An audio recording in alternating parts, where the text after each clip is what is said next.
regular meeting of the Town Council of Corte Madera is convened for July 2nd, 2019. Would you call the roll, please? Councilmember Bailey. Here. Councilmember Kuhnhart. Here. Councilmember Ravazio. Here. Vice Mayor Beckman. Here. Mayor Andrews. Here. Those bells are ringing. Time for the meeting. We started on time. We see the council previous to this, before this meeting, met in closed session. No decisions were made, but instructions were given to our labor negotiator. And I guess we can now move on to open time. Mr. Mayor, if I may, I think the report out is there was no reportable action, No, thank and that you. you gave instructions to the labor negotiator. Very good, thank you. Thank you.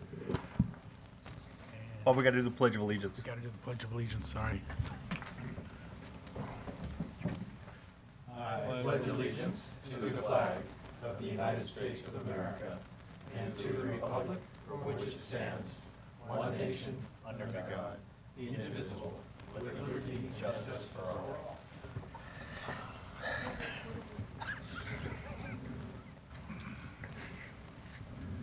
And now we'll have open time for public comment. Please keep it under 3 minutes, please. Bob Bundy, Golden Hind Passage.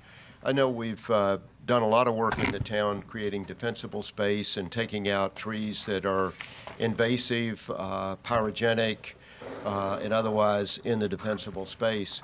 One other tree species that I would like to see the council add to trees that are allowed to be taken out without permits or arborist report, along with the eucalyptus, acacia, and Monterey pine, would be the liquid amber trees. And I'm speaking really from Mariner Cove. These trees were planted in the median strips 60 years ago. The trees have done well, but they have destroyed the sidewalks in a lot of places. They've disrupted the curbs, created street ponding, drainage problems.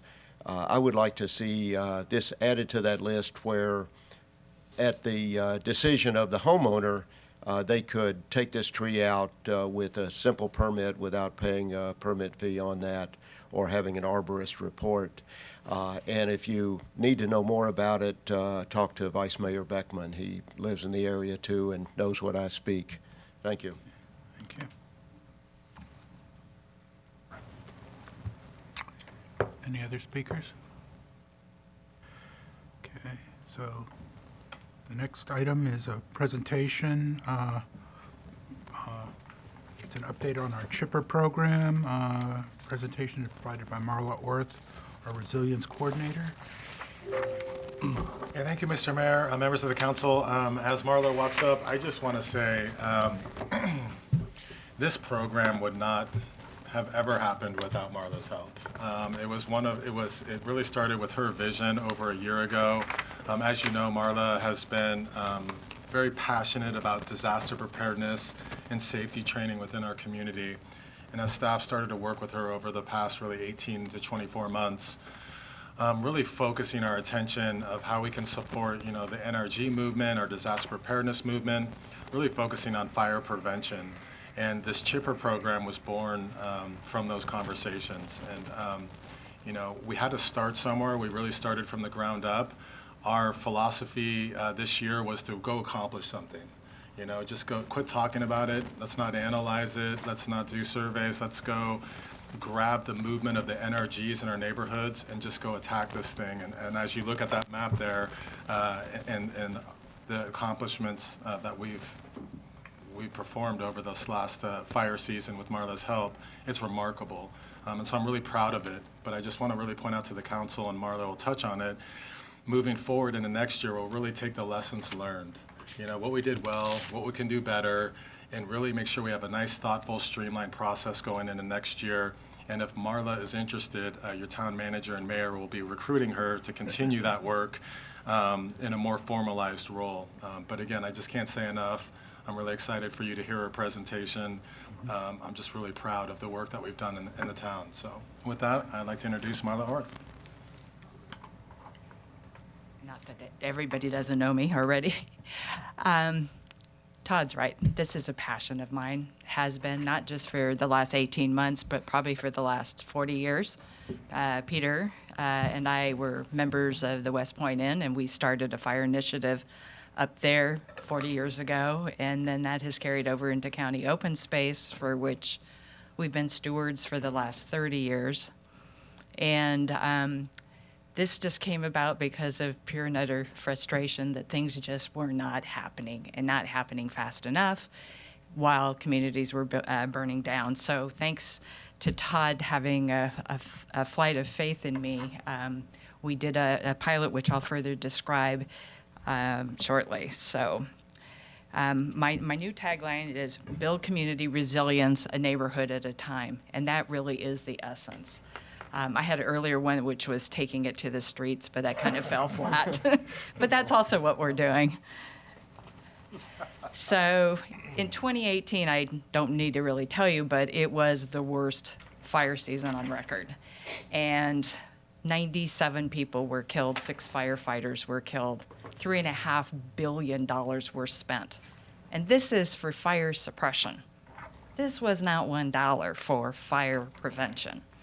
We got to do something. We got to change this paradigm because reacting is not working. And in talking to CAL FIRE last week, they believe that 2019 is going to be 30 to 40% worse than this year. So what's really motivated me is to get out into the community and move as fast as I can physically to get this done. Because the truth of the matter is we're just a spark away from our own firestorm. There's just no question about it. So the program was evolved, as I said, kind of out of a passion and out of an unmet need. Within the town of Corte Madera, we have 1,711 homes that are in the wildland-urban interface. That's almost half of this town. Pretty scary.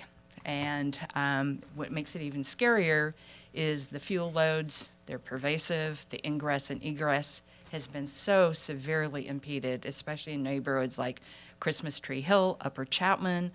Those people don't have a prayer without a very significant mitigation program.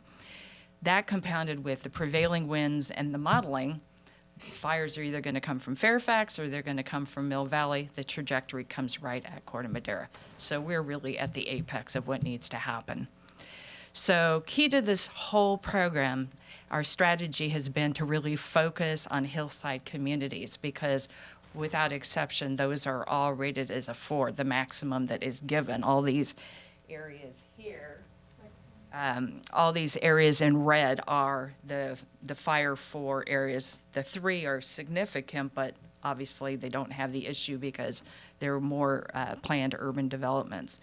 So as we tackled this program last year, we did a pilot up in our neighborhood on Meadowcrest Fairview because that is one of the defensible barriers that we are trying to create. And it was so successful that we actually did a second one in January because people really started to get into it. So this was just not a fluke. So I approached Todd again and said, Todd, we really got to do this around the entire town. And so that's what we've done. And we've had some starts and fits and, you know, things that could have probably gone better in the first couple of ones because we were kind of learning our way. Because the reality is there's no manual out here. There's no community doing what we're trying to do. I've talked to every fire authority in this county. Nobody's doing this. Nobody in the county is doing this. They have great plans about what they're going to do, but the reality is they're really not doing very much. Certainly not something you can count. So the program is a really simple program.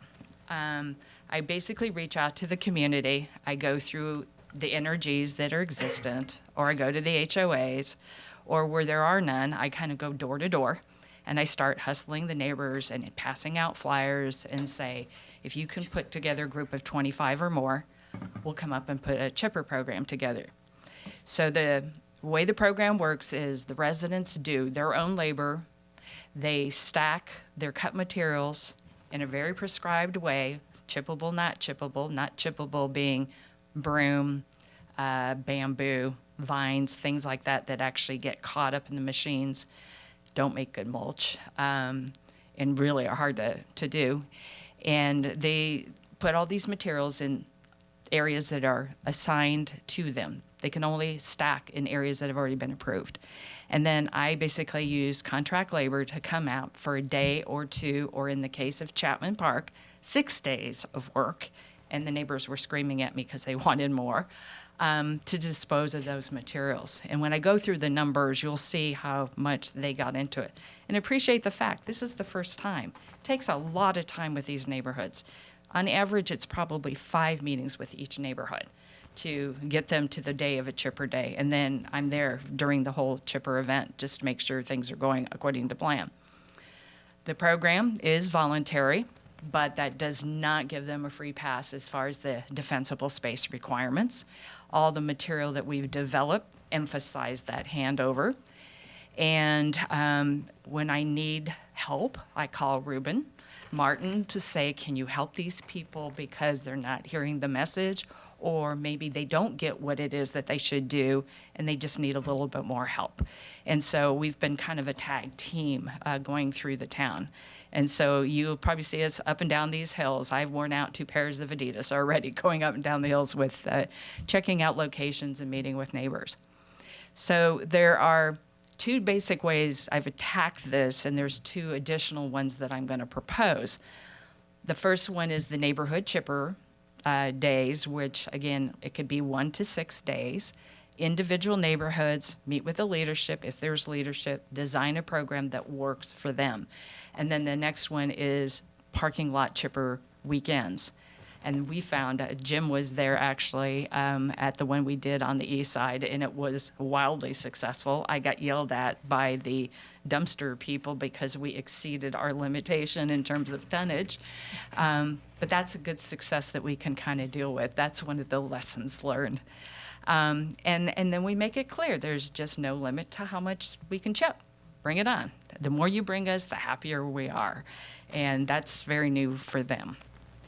The program, as I'm sure you're aware, is funded through Measure F, the tax override, and we are the only community, as I mentioned, that is doing this, but the program is only available to Corte Madera residents. Getting tons and tons of calls from our neighbors, then Luxburg and Mill Valley and whatever, saying, come on over and do this for it. And it's like, well, if you have a budget, we'd be happy to help you out, but no, you don't get to participate in our program yet.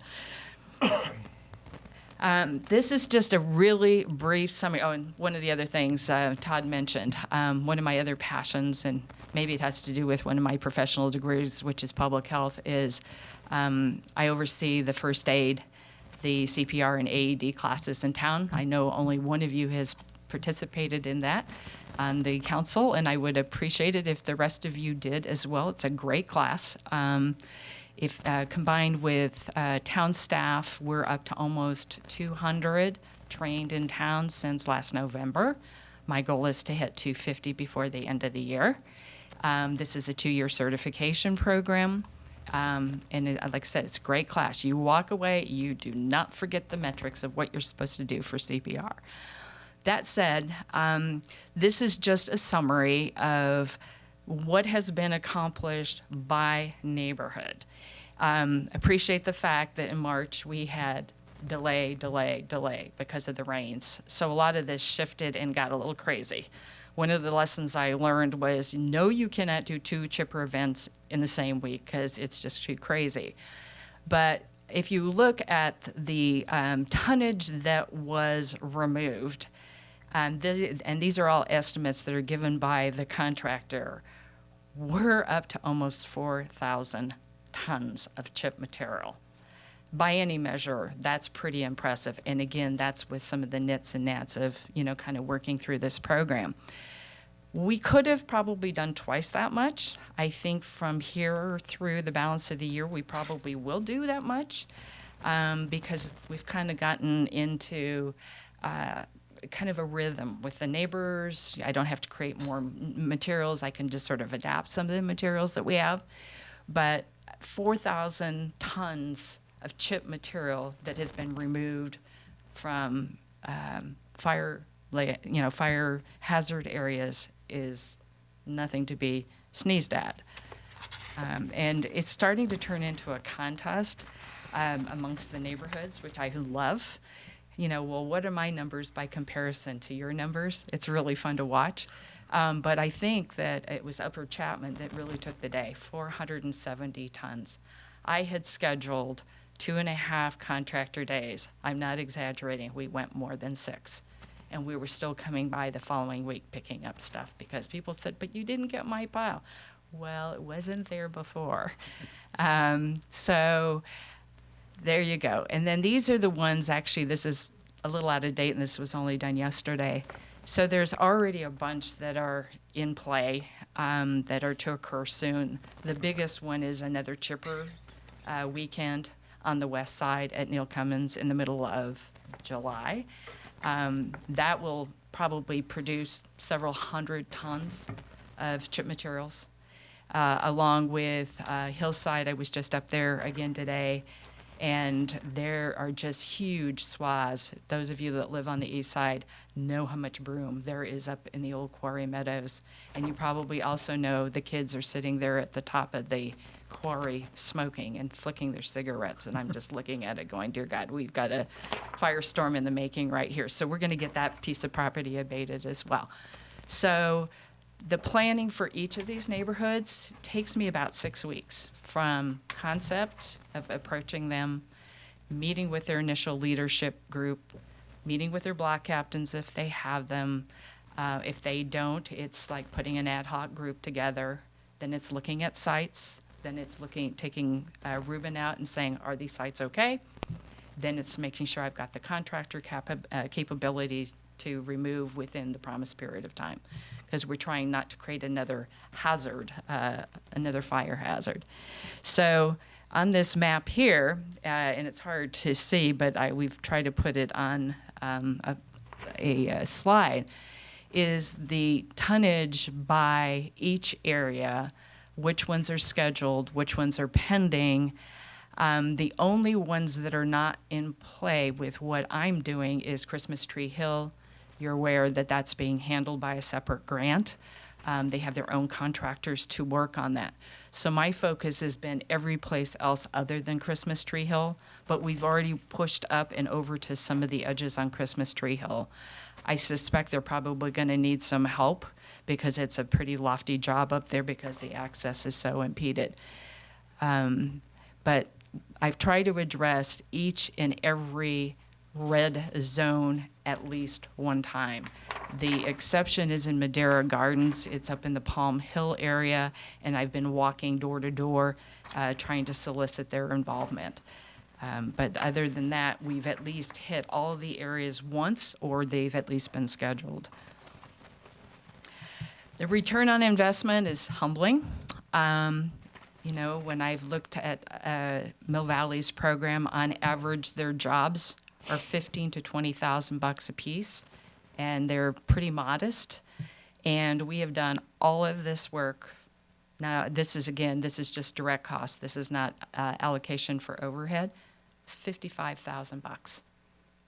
Pretty doggone good. So, I mean, it's basically a rough estimate. It's only an estimate, $14 a ton. So I would say that, you know, it's worth its metal in what we're trying to do.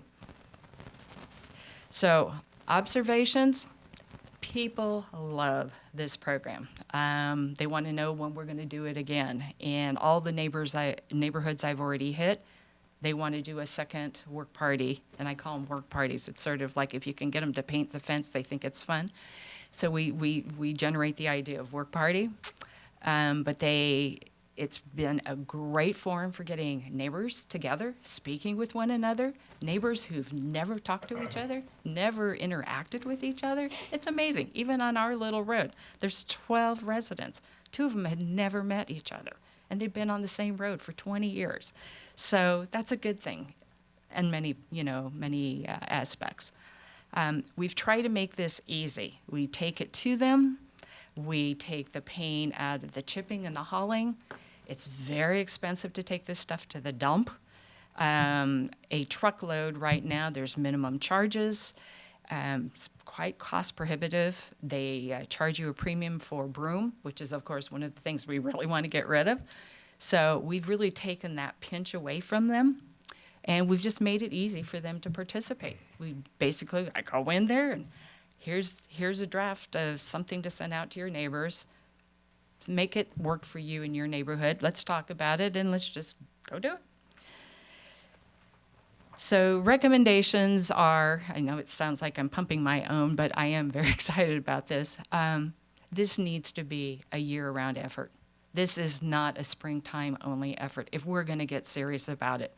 As impressed as I am with the numbers to date, that's just a drop in the bucket by comparison to what the challenges are. The challenges are huge, and we've got to just keep doing this. And so my recommendation is that we do, for the folks that live on the flatter areas, in the yellow largely, do 2 parking lot chipper weekends, 2 on the east side, 2 on the west side, that we allow, should there be sufficient interest, and there's no reason to believe that there isn't because they've already talked to me, any of those that have already participated in a chipper day or days could have another bite at the apple this fall.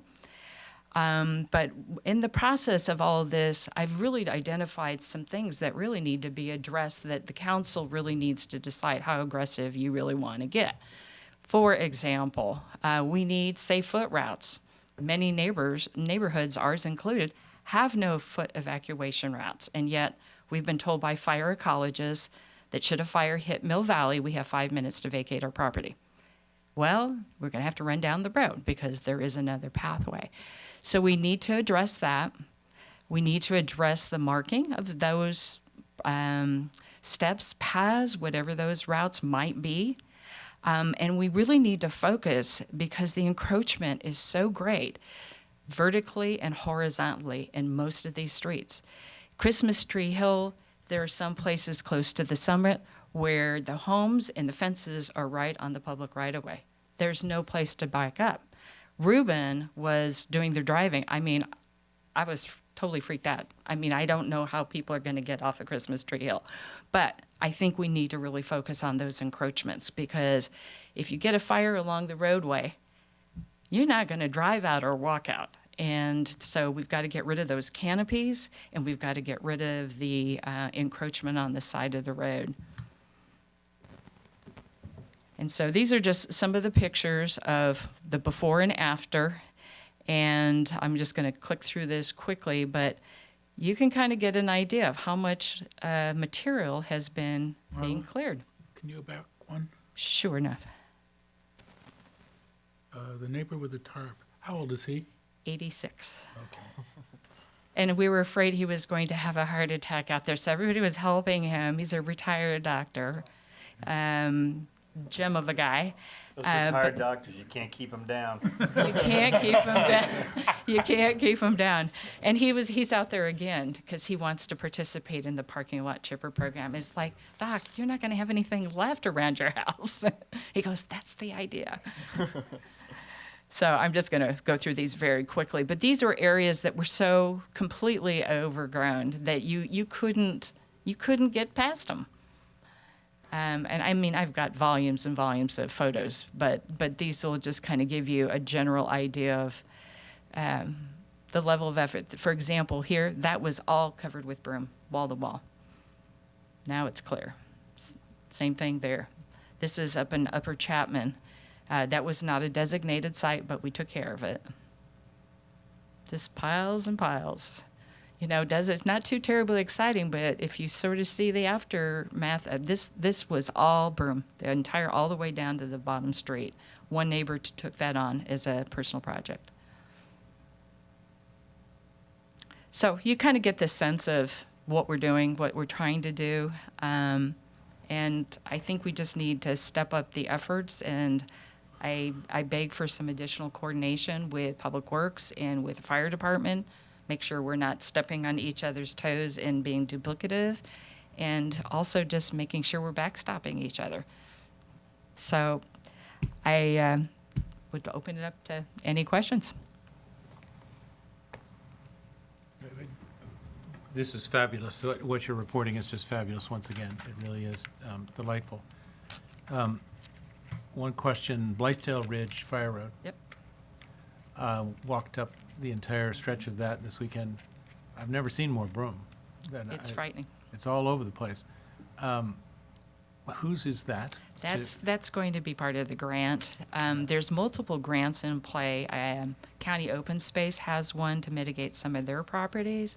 County Unincorporated has some, and then there's the $200,000, which is Corte Madera's share, to mitigate that area. Is it going to all get done with that amount of resource? It could, but a lot of it's being spent on planning. We'll see how much production there is. And I realize that you personally have been kind of moved away from Christmas Tree Hill to focus on the other areas, and that the fire department is responsible, and they've got a private contractor that's been up, and they've done a lot of stuff, and they've removed 3 great big piles that I put out by the side of the road. But it's inconsistent. There's some places where there's a great deal of, shaving, and even some neighbors are saying you're taking away too much, and there are other places where the acacia is still leaning over the roadway. And do you have any awareness of what the status of that is? There's unclarity about the status of all of this up on our hill. I find the same thing in the neighborhoods I'm working in. Some people just don't believe that there's going to be any enforcement, and they don't want to do anything. We've got some people who are so concerned about their privacy that they just don't want to do anything. So you'll go to one house, like the doctor, it's just completely cleaned up, and then the adjacent one hasn't done anything, and they have broom up under there. So this really becomes a question for Ruben, because it's more a question of enforcement of the code. I mean, the code is very, very clear in terms of the 5, the 30, the 100. Yeah. I don't come out there to talk about enforcement. I come out there as a friend from the town who's trying to help them do their job. So I'm trying to be their buddy, not their bad guy. But so I think that's a good question for Ruben. And he's been very helpful. He was extremely helpful to a few of us up there, and walking and sort of specifying what are the desirable actions, and that's great. It's just, it's kind of inconsistent. There's some people who are doing a ton of work, and there's some who are doing next to nothing. And the communication about get 10 feet back and 14 feet up is very clear, and it's not being observed everywhere. Yeah, That's why I think it needs to be a separate program, Yeah, just that we focus on clearance, roadway clearance, and that can be done in the winter months, because you can do a lot of limbing. There's no threat of fire at that point in time. Crews are happy to have the work, but I think it has to be treated as the third leg in the stool here. Well, that's it. I just thank you again for all of what you've been doing. It's fabulous. Thank you, sir. Thank you, Marla. Great report and great effort so far. I just wanted to confirm, you said contract labor is actually hauling the waste from residents' homes to the chippers, correct? We actually have staging sites, so the homeowner is responsible for getting the material to the staging site. Then the contractor comes in, chips into a truck, or chips in broadcasts. Or if it's like broom, if it's green broom as an example, you can't chip it because it screws up the machines. And we just throw that, we could either use a dumpster or we just put it in the back end of a truck. Okay, great. The contractor does that part of it. Great. Yeah, they do. No, not from the home, okay, just got from that. the staging Okay, site. just wanted to make sure I understood that. Yeah, Thank from you. the staging site. Another question. So you said that there's 2 types of event that we're doing currently, which Mm-hmm. is the neighborhood chipper days and then the parking lot chipper weekends, and then 2 different events that you were going to propose. What were those again? So one was for the clearance on the roadway. Yeah. That just definitely Right. kind of needs to be dealt with. And then the one I'm kind of informally working on now is the abatement of the town-owned properties, which haven't been abated for at least 3 years. Okay. And overgrown. Great, thank you. And then last question, what's done with the mulch? It depends. A lot of people want it chipped and rebroadcast. A lot of people don't have the luxury of the space. If it's chippable material, it's chipped into a truck. If somebody wants it in the neighborhood, they can have it. I'm still working with Public Works to find a space anywhere in the town where we can put some of those materials where people could come in and help themselves to mulch. So far, I don't have a site for that, but that's the goal. Clearly, the broom, the things that will recede and are so inflammable, those just go to landfill. Okay, thank you. They don't go to like composting facilities. They go. They like the chipped wood right now. If nobody wants it and I don't have any place to put it in town, it actually goes to the recycle center in San Rafael. Okay, so it's not going into literal landfill. No, we're It's- trying okay. to no, we're trying to Okay, minimize excellent. it. Are we minimizing it as much as I'd like? No, but that's so much of what we're getting on this first pass is broom. Okay. Yeah. Yeah, Mulch is In in fact, short if you supply. look at that picture, Yeah. all of that is chipped. yeah, yeah. Oh, I was- Chipped and rebroadcast. Oh, I was thinking that those were like fallen, like dead oak leaves. No, or no, no. something. That was Oh. completely covered. Oh, Yeah. okay. So it's chipped and rebroad. You can do that on the larger properties. It's just like if you were in the gardens or Mariner Cove, there's no place to put it. Right. So you have no other choice. Got it. Okay. We try to encourage that the first thing, as long as the chips are not more than 3 inches. Okay. Great. Thank you. Thanks for pointing that out. Yeah, sorry, just real briefly. Thank you, Marla. You know, we're all grateful to you for your work. Couple quick questions. The first one is I want to understand, what's the ask? Was pleased to hear it's apparently funded okay for now. Is this about to expire? Do you need more money? What's the... Well, Todd assures me I have all the money I need, but I don't truthfully have a budget. And I'm coming in a lot less than what I thought I would be at this point. I mean, the going rate per hour per man, my crews are 4 to 8, but it's going for $90 an hour. And I've renegotiated the contracts down to 55. You know, what I mean, you've already spent, I don't know, roughly, 50 or 60 grand, and we're a quarter of the way in, a tenth of the way in, 100th of the way in. This is... You have to talk to Todd.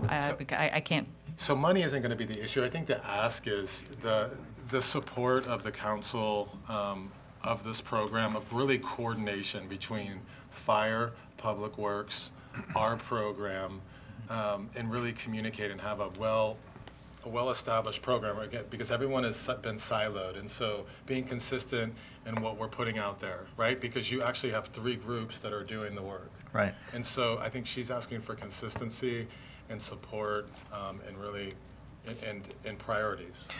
So I know that we all support that concept of the coordination, especially with Public Works, but is there something specific that you'd like our town to be doing with public, or instruction or something that makes the coordination just in a practical way more efficient?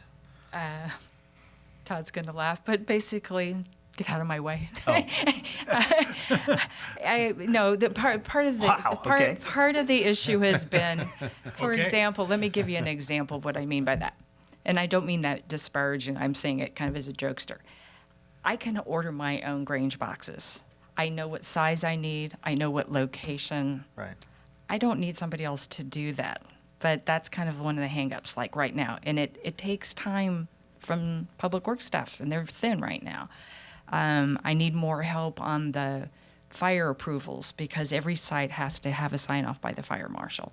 And I need timeliness for that. And that's just been an issue. It kind of threw off a couple of my chipper events because it was slow and, coming.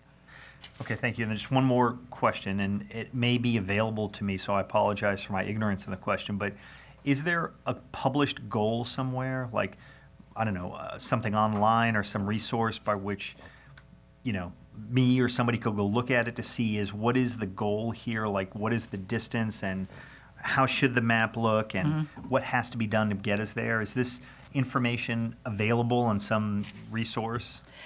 Not currently, because this was just a 6-month, let's see where we are. Let's Okay. see if this is embraced. Let's see if this is cost effective. I think it requires, I'm sorry? How many state level you're talking?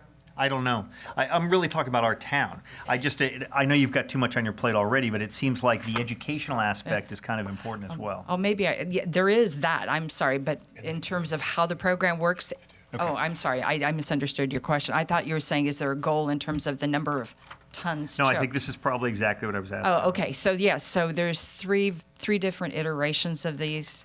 It's available in PDF to all the neighbors that I work with. Those are materials I put together for this particular purpose. I actually have another one that I'm working on right now. My most frequently asked questions, I can add 2 more pages. People ask a lot of questions. Okay, thank you very much. Are we doing comments as well or just questions? Are you coming back I'm for comments? flexible, or we can do both. Okay. Thank you so much. Hey. This is an incredibly successful program, and you've done an amazing job of getting people involved in this.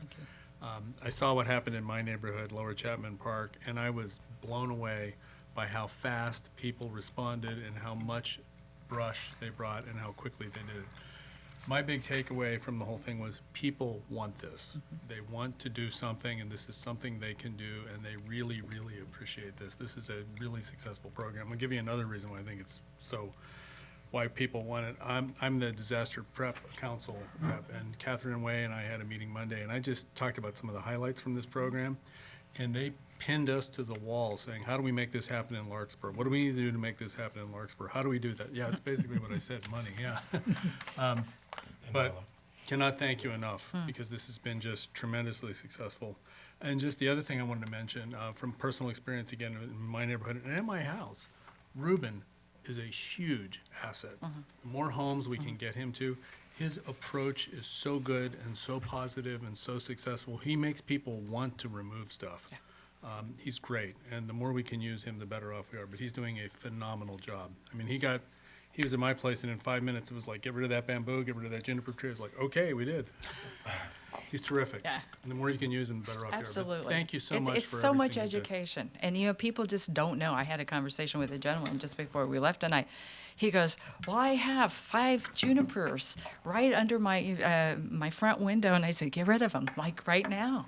It's like, you don't want those there. And he goes, well, what do you need? I said, well, give me your email address. And I sent them that 3-page Q&A. And he called back and he goes, am I going to be too late for a chipper program? It's like, it was really cute. He was kind of getting panicked about it. So But you're absolutely right. People don't know, but they want to do something, and I think most of them will respond if we just give them the information that they need to do it and the way to do it. So thank you so much. it's just, it's an Hugely easy successful. program. Keep it simple, keep it stupid, right? Can I ask you a Sure. couple of questions?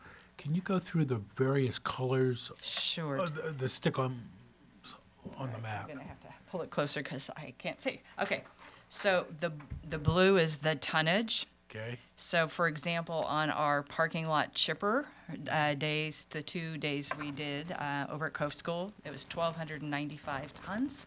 okay. We overexceeded that, so I had 6 dumpsters, and the one for Neil Cummins, I'm gonna have 8 dumpsters because I needed 8 dumpsters. The orange it's already on the schedule. I already have a contractor lined up for it. These are largely ones in July. P is pending.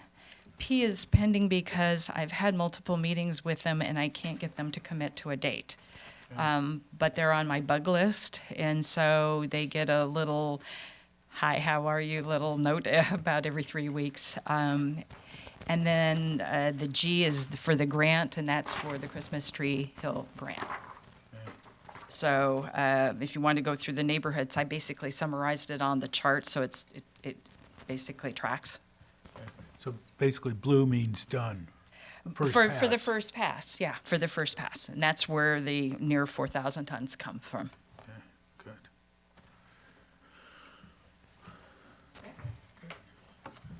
Anything else? Any, Any public comments or questions?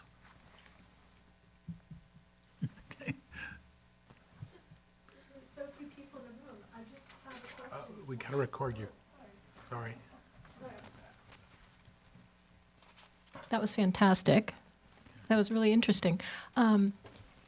So once people cut things down, what's the protocol from stopping plants and so forth from coming back? Like, do you put, I honestly don't know, I don't know.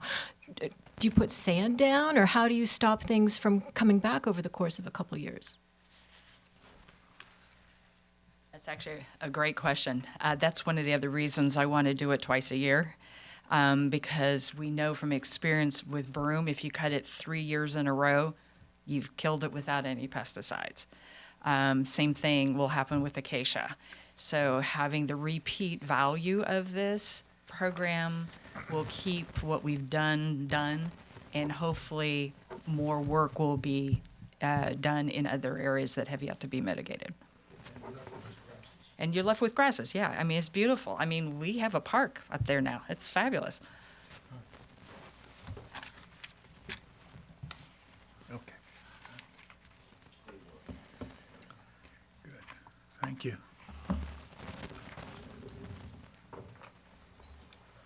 Any questions, or? No. And, so, I guess we are we allowed to Next item on the agenda? or- make any recommendations, or just go on to the next agenda item? I think the opportunity for that would actually probably be in the grand jury part. Okay. Stick around for that, please. Okay. The next item will be the consent calendar. The purpose of the consent calendar is to group items together which are routine or have been discussed previously and do not require further discussion. They will be approved by a single motion. Any member of the town council, town staff, or the public may request removal of an item for discussion. Rescheduling the items will be at the discretion of the mayor and the town council. Okay? Move to approve items 4A through Public 4E. comment, or anybody want to? Second? Wait, I think you got to, Public comments on the consent calendar. Thank you. Bob? it's already been made. Okay. Already made it. Councilmember Bailey? Yes. Councilmember Kuhnhart? Yes. Councilmember Ravazio? Yes. Vice Mayor Beckman? Yes. Mayor Andrews? Yes.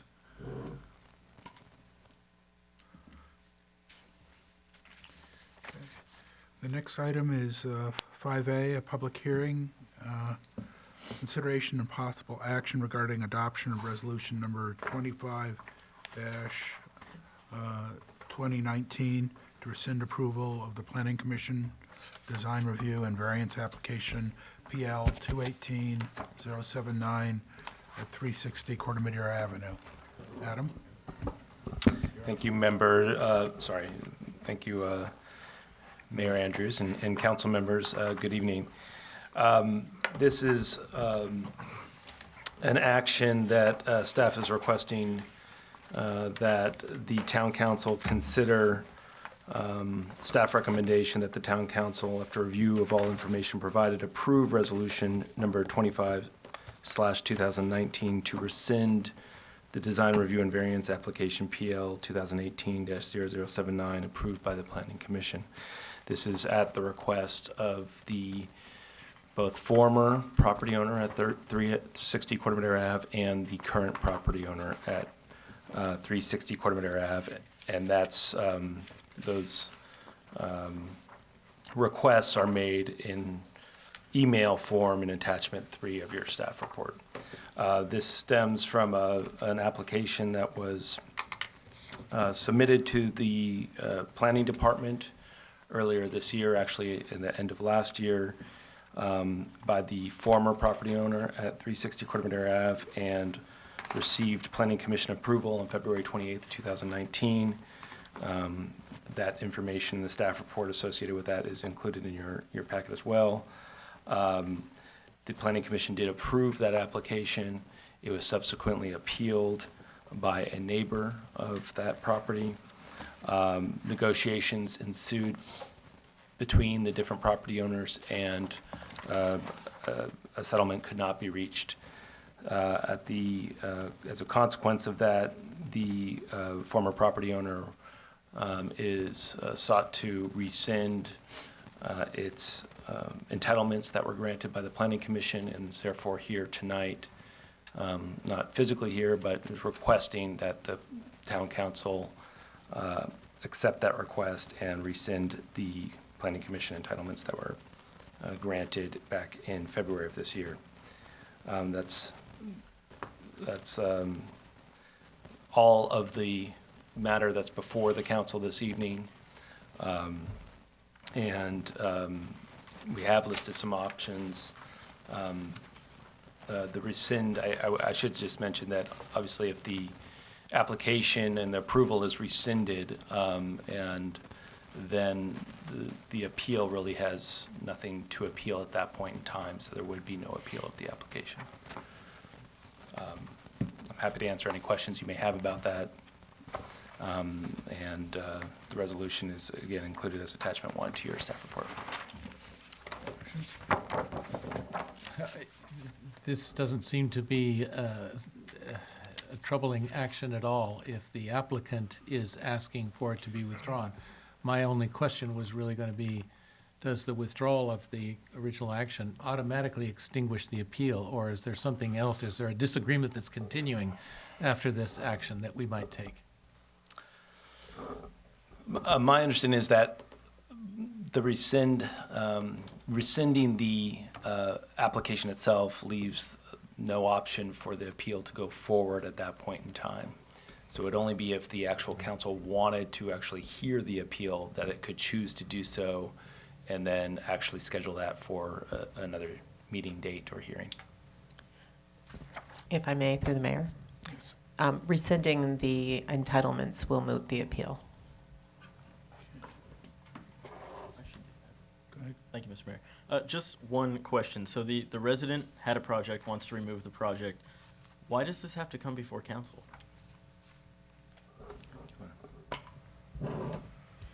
Because you, in theory, have discretion to hear it independent of the applicant.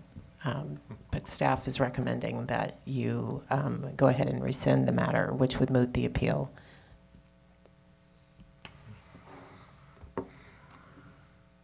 One question I have is, if we do this, will it have any impact on the new owner if in a year or two he wants to come in and make modifications to his property, or would he just be coming in fresh? And be coming in fresh.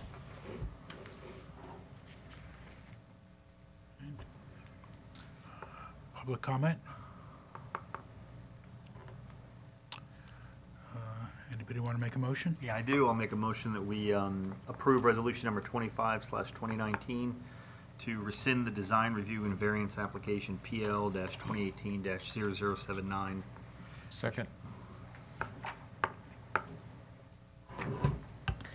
Councilmember Bailey? Yes. Councilmember Kuhnhart? Yes. Councilmember Ravazio? Yes. Vice Mayor Beckman? Yes. Mayor Andrews? Yes. The next item is 6A, discussion of possible action concerning council committee appointments for 2019, 2020. And that's a spreadsheet showing our current assignments. Does anyone want to change? I have one suggestion, which was I would become one of the primaries on the fire authority, and Sloan would shift over to being an alternate. Anyone else have changes they want to see made? Yeah, I just had one, Marin Ready Together, which is the countywide group on fire prevention that Katie Rice has organized and I was assigned to a few months ago, is not currently on the list, so I wanted to see if we could add that and I could continue as the representative on that.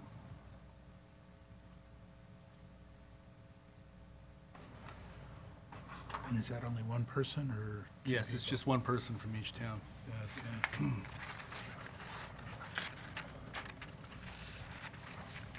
And could I be your alternate if you? Sure. Good.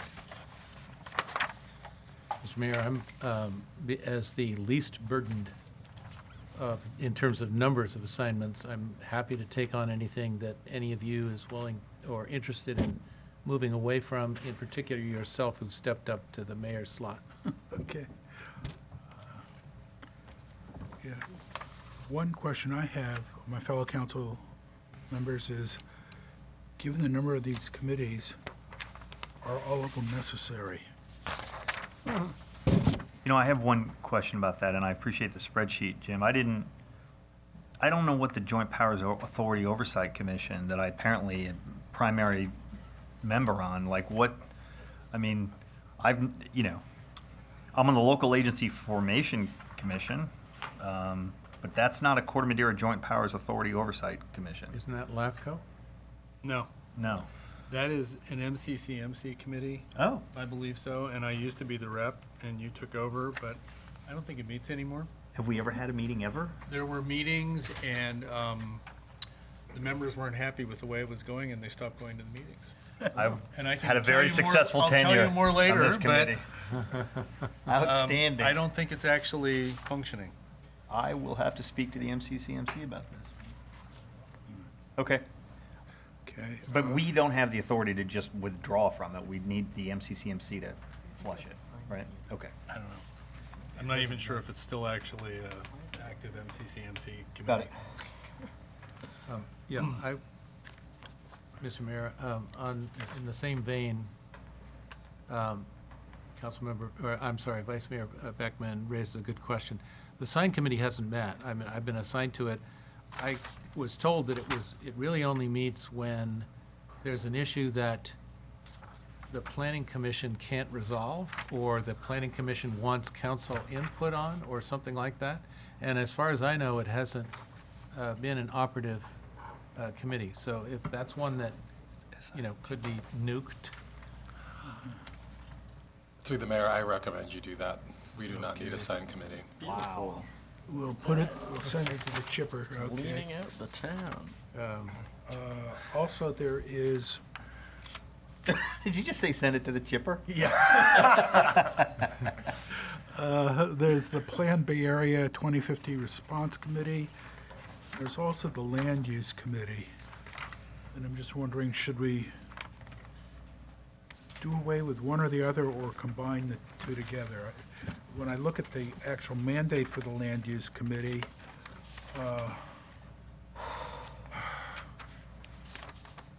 don't we, to look at the village center to address future remodeling or expansion of the center, my suspicion is that that's already been handled by a department and a planning commission. Is that? We have a land use committee that consists of myself and Mr. Cunhart, and its mandate is 2 council members are appointed on the committee to work with the village center to address future remodeling or expansion of the center. Yeah, that came from our strategic planning session, I think 18 months ago, and Right. it was some of the concerns of what the future development within our land Okay. use policies for that Okay. site, and that we may want to have a committee to strategize that when that time Okay. comes. All right. Could we also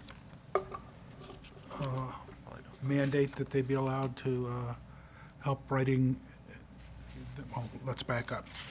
The Plan Bay Area Response Committee was writing a response letter with the previous Plan Bay Area, and I'm just wondering, do we want to give that responsibility to the Land Use Committee, that if it comes up again, they would be one of the Yeah, I like that. wordsmiths? That makes great sense. It's logical. You've got 3 of us engaged. Between the 2 of those, you've got 3 of us engaged. So you need to decide which 2. I've got a lot of assignments, so I'm happy to get off this. Okay. So David, you want to be on the new and improved Land Use Committee? Yes. Okay, thank you. Do you mean as, continuing as alternate, or what? What do you suggest? Well, there's 2 of us, Okay. okay? I think you're talking about Plan Bay Area. Well, and Plan Bay Area. So, So those would be unified, and it would be you and me. right. Okay. The MCC, sea level rise, you would become primary on that, I since would. you resurrected it? I would love it. Okay. It's my primary enthusiasm in life. Eli, you want to be backup, or Sure. alternate? Sure. Okay.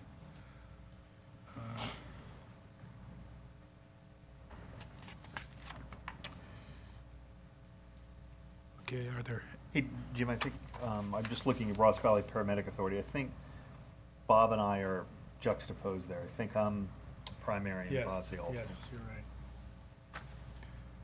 you're primary and he's alternate? Yes, Okay. not a big deal. Doesn't really matter, but And for the record, Mr. Mayor, don't be surprised when last year's, right? What's that? Mr. Mayor, but don't be surprised when the Climate Change Sea Level Rise Committee comes back to life. Its second action will be to discuss scope and perhaps potential change of the title of that, simplification of that. Might become Okay. Climate Action Committee, something Okay. like that. Just don't be, I just wanted that to be in the record. Don't be surprised. All right? Can I just ask a question out of curiosity? Yes. Why is there a flood control board liaison, but there's no liaison to any of the other, or I guess there are to some other, but not to all of the other boards and commissions? Because our liaison on the flood control board is awesome, and you want to have somebody, I think all it was only that there was a time when it was perceived as there ought to be a liaison to every committee. Oh, So it's okay. not that that's unique because it has one, it's that there's a deficiency that the others don't have it. I see. Okay. Interesting. And the other thing is, as I recall, when that liaison position was created, the flood control board was not video recorded. Is that true? And they are now video recorded, so anybody who needs to get up to speed can get it on YouTube. So are you saying that we need to add more liaisons, or we No, need I to think get we're rid of good. more of them? I say we're good, Okay? unless you want to be a liaison. to something. No. I'm just like in terms of I would almost lean the opposite direction as long as it doesn't hurt the functionality of the flood control board or the town council. I mean, I would welcome perhaps some public comment on this maybe, but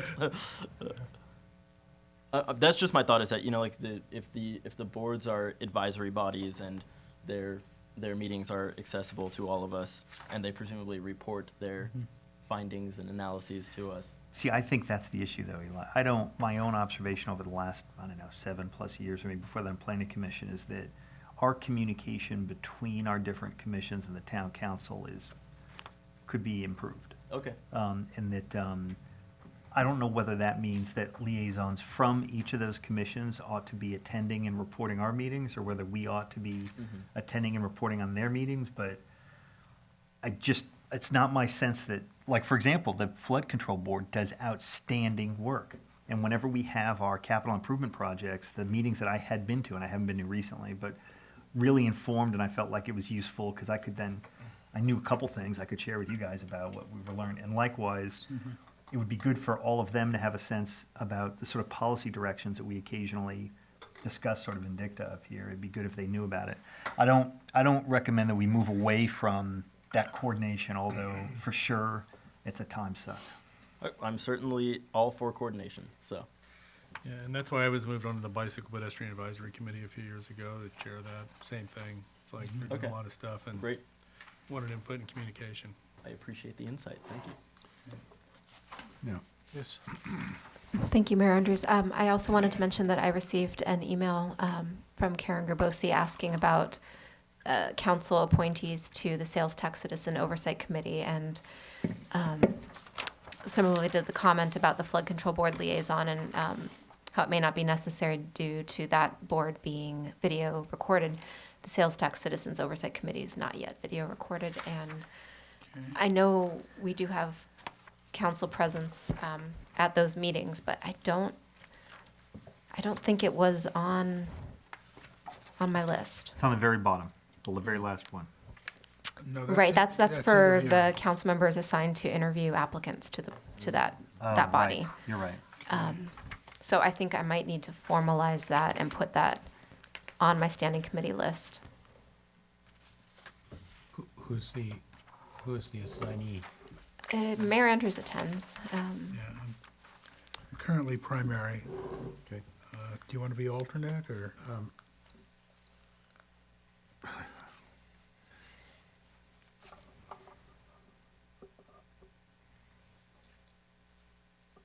Sure. Back yet. All right.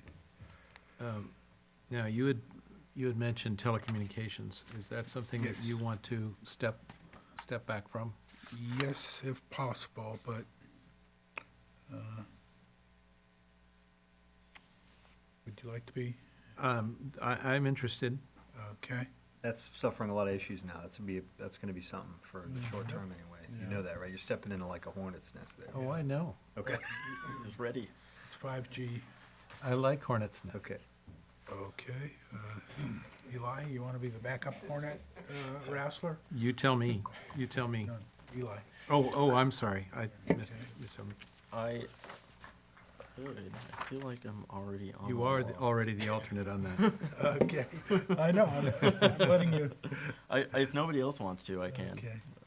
Good. Anyone else? Now, the bottom of the second page is who among us interviews people who are coming onto our commissions. And I think there's a little bit of uneven distribution of individuals there. And once again, I'm willing to help in the interview process if anybody wants to step back. Okay. Which ones would you like? Well, any one of the 1, 2, 3, 4 that you're assigned to, I'd be happy to lighten your load on any one of those. Preferably planning or sales tax, but I mean, since I have a planning degree and a background in that might be the most logical one for me to help out with. Okay. Do you want to stay on, or should I? I don't care. Whatever you want. In my view, this is one of the things that the mayor's prerogative, whatever you like. Okay. For Planning Commission, David, I'm willing to put you on there. Okay? In lieu of you or me, Jim? Oh, in lieu of you. You're out. Don't lose any sleep over. I was a commissioner, but whatever. Okay. Well, No, it's good. I'm good. Good luck. God bless. all right. Adam, God Any bless. other changes? Good luck.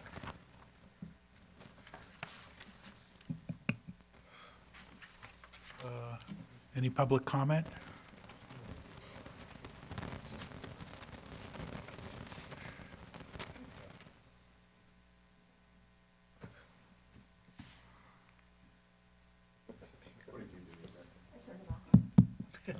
Bob Bundy, Golden Hind Passage. Just looking at some of the commissions, I served on the Ross Valley Paramedic Authority for many years. There was a strategic plan in the authority that said you really should have an elected representative. You're spending huge amounts of money, and you really need oversight. I stepped down, and Michael Lappert, I think, stepped up at that time. Unfortunately, some of the other members of the RVPA, they continued on as before, but now it's mostly elected representatives when they have that. But there are a couple of, I think you should look at all of the committees that you're assigned to see if really does need to have a council member, or a citizen could actually be assigned to something that's advisory and doesn't really have discretion over your money that you're putting into this. And I'll also just make a pitch for, if we're ever able to consolidate the fire departments within the Ross Valley, you're going to eliminate one of those two departments. You're going to have a coordinated joint powers agreement with fire and paramedic. It'll just be one department, one commission. Okay. All right. Any further questions, comments? Any motions? Move to approve the revised council committee appointments. Second.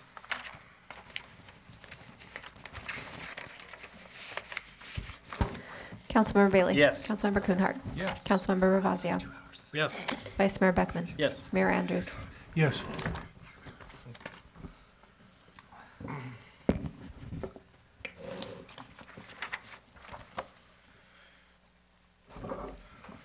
Next item is review and approval of response to Marin County Civil Grand Jury report regarding wildfire preparedness, a new approach. Thank you, Mr. Mayor, members of the council. The recommended action is to authorize the mayor to sign the attached letter in response to this grand jury report. This report was a coordinated effort from all of the county fire chiefs, led by Chief Weber at the county. as well as the city and town managers and county administrator. And so many of the responses are similar to that of our cohorts in the county and other cities and towns. I did want to bring to your attention some changes that we thought were important to speak to from the town's perspective, and again, that is on the attachment to the actual letter. And I wanted to bring to your attention something, and Marla touched on it, but this isn't a one-year effort. And I used the word in the second paragraph there, the town has taken extraordinary measures, and I just want to bring that to your attention. You may want to use a different word. I used extraordinary because those efforts are a community and a town government recognizing that we need to do something. And that sales tax measure was really the engine that made us and positioned us to do this, not annually, but until the taxpayers take back that sales tax measure. And so currently in our budget, we budget annually $845,000 annually. A breakdown of that is here. It's bullet pointed 1 through 7. It started with the $150,000 budgeted item and matching to the grant for the climate adaptation plan. That's something that our Public Works Director has mentioned many times to our community. It's one of the reasons he was brought here. I think really the long-term planning strategy really surrounds that effort. And it provides us the tools, the options, and the budgetary issues and constraints that we face over the next 50 years. And so I think I'm really proud of bullet point number 1. I'd also like to point out no one in the area has actually instituted or started a climate adaptation plan like we have, and so I'm really proud of that. We budget currently $350,000 annually for vegetation management. It's for clearing our pathways and our evacuation routes that Marla mentioned, all town-owned properties, grant programs for residents who need assistance on those programs, as well as the neighborhood chipper program, and we see this as a year-round effort. We also budget $100,000 annually to educate our residents on prevention and education, but also code enforcement. And so historically, on any given year, we may abate 1 to 3 properties a year. 1, because we didn't have the personnel to really abate it, and then 2, we just didn't do as good enough job as we probably could have. And so this year, as an example, there are 32 parcels right now that are earmarked for abatement, and so that's where staff is moving forward. We also, with the consolidation of the Central Marin Fire Authority, we now have a full-time, not a part-time, a full-time fire marshal shared between Corte Madera and Larkspur. We also have Todd Lando on a contract through the Central Marin Fire Authority for education assistance on our fire-wise neighborhoods. And we also budget $125,000 annually just for disaster preparedness. That's our CERT training, that's for equipment, that's for the neighborhood response groups, and Lori Rice as well is part of that. And then again, we offer free safety and first aid training for our community. That's the program that Marla started for us and mentioned earlier. So I'm proud of this because, I think where some of our neighbors are doing surveys and analyzing and talking about it and really getting press about those efforts, we're doing it. And so I just really wanted to emphasize that. I thought it was important in this letter. I don't know that the grand jury exactly in some of the questions asked the specific issue. This is really one of the things of the core of this grand jury report is what is everybody doing? And that's what we're doing. But also 70% of the issue is outside of the town of Corte Madera. It's an unincorporated county. And so what do you do with that? And that's some of the efforts that Councilmember Ravazio mentioned with your committee of really, lessons learned, and then what's the solve? And one of the solves is really speaks to our answers within this grand jury report. And again, that was a coordinated effort with the chiefs and managers in the county. I have a lot of questions about, just to tell you, I have questions about forming a JPA and thinking about doing a parcel tax countywide, similar to what we did with the Marin Emergency Radio Authority. At some point, the county will be coming to all the cities and towns to do presentations to really answer those questions that we have. But what the ask will be for each council in this county to support it and ask the Board of Supervisors to put something on a future ballot. And so that's really what's headed our way. I think we have a lot of questions as a town because we're doing our part. Is there a way that we can use some of our sales tax monies that we're using for vegetation management to support it and not tax our residents? I think there's a lot of questions that we need to work through. Again, Councilmember Ravazio and his group are working on that, as well as the managers group. We have a subcommittee kind of vetting these efforts, and I'm part of that. And so I will definitely keep you updated as we go. But I think the message from our standpoint, I think it's those 7 bullet points. We're doing our part, and I'm happy to answer any questions. Comments, questions? You said questions, right?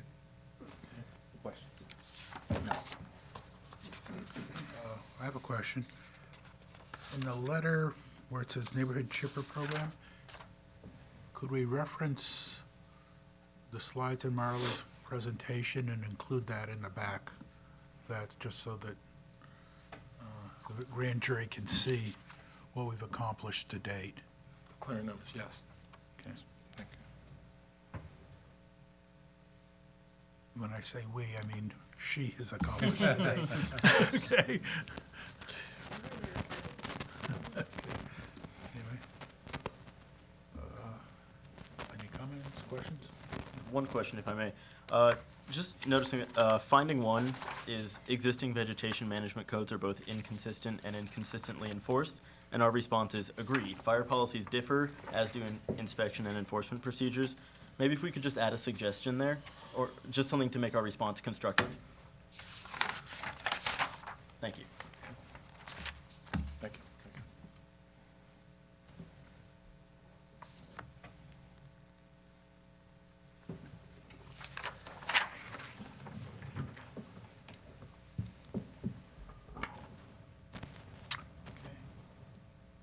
Comments? Okay. Anyone like to make a motion? No public comment. Public comment, sorry. Sorry. Without getting into what Marlo's discussed and Todd's discussed, but the one thing that triggered for me is if, as a next step on this, in the county, they do propose, that everyone contribute to a joint powers to do the fire prevention approach that, the counties would support, and it's going to be at a fairly high level. My understanding is that we're talking millions of dollars for lots of staff and personnel, and I don't know how that would be structured. But I guess as you guys, as people who would be looking at how the town wanted to participate or not, I guess it would be helpful if the people proposing this would indicate how fire authorities here or in other venues have ever addressed fire prevention mitigation and how they would intend to do it with this group. Because my brother was the deputy fire chief over in the East Bay, and he's been through this. A lot of us have been through this. And I have never seen a culture that actually said we're hiring people who are going to be out working with the community to try to mitigate for fire potential. That just has not been what they've done. The current things in the paper about the Oakland fires in the warehouses and things like that, that was all fire prevention stuff that didn't happen. So I think we should put a lot of money into something at a county level that's not going to reach out and actually work within the communities. I think might not be helpful. I'd really like to see that pushed. Talk about what you're going to do before we put the money in it. Not we'll get together and plan and then we'll spend the money. We'll hire people for it. What are they going to approach? Where are they going to go with it? Thank you. I also share Todd's and Peter's concerns about the suggestion of a parcel tax or sales tax for the purpose of this JPA. And I think it really should come the way it's come here from the community, Public Works, the fire department, and the town management. That's what we should be focusing on. I think we're also showing that with fire consolidation, we were able to get a lot more accomplished because we have a dedicated fire marshal. And the reason I keep harping on trying to get fire consolidations to have agencies that work together seamlessly, and then have dedicated individuals to work as fire marshals. Thank you.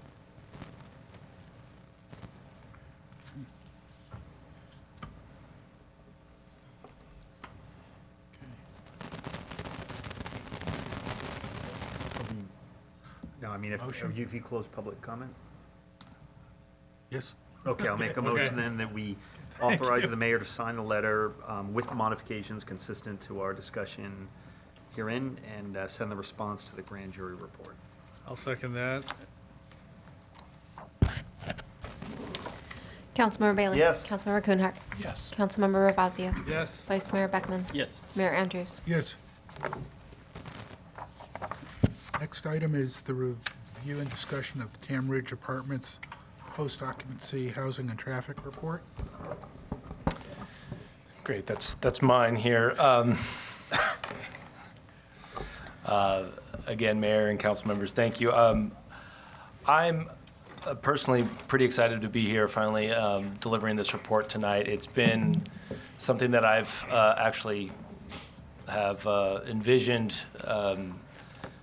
providing the council and the town for several years. As there, since I actually got here in the town of Corte Madera, I think there's been constant speculation, I think, about what actually would happen at Tam Ridge, primarily with respect to traffic and how the project would have impact traffic at intersections, local intersections. Parking issues have been a big one as well. And also just, I think on the housing side of it was, who would actually be using and utilizing this as a housing resource, and would it even be viable? I mean, there were a lot of things that were thrown around during the actual construction of this project that I think, on one hand, people were talking about, no traffic, it wouldn't generate a lot of traffic being close to transit, et cetera, those things. On the other hand, folks saying a lot of this was going to, be traffic, what's the term? It would just be a lot of congestion and exacerbate an already sort of congested area there. So we didn't have answers. We didn't know. We didn't. Couldn't really say whether it was right or wrong. We didn't have a lot of information to point to locally in Corte Madera about how things function when new housing comes online. So I think this is, I would say, a first step towards that. There's a lot of improvement I think we can do as we get additional information over the coming years at Tam Ridge. But I do think I'm happy to be here with actually some information that I can provide and add to this conversation that I think is not going to go away anytime soon with regard to multifamily housing and additional housing units in town. So with that, that was really, and I'm sorry, Rebecca, if you can, I actually on the desktop, I did put a PowerPoint. It's on the staff report, but I did put together a couple of slides. But that was really the number one purpose. We got information as part of the property management plan and my review of that, when that was being developed a few years ago.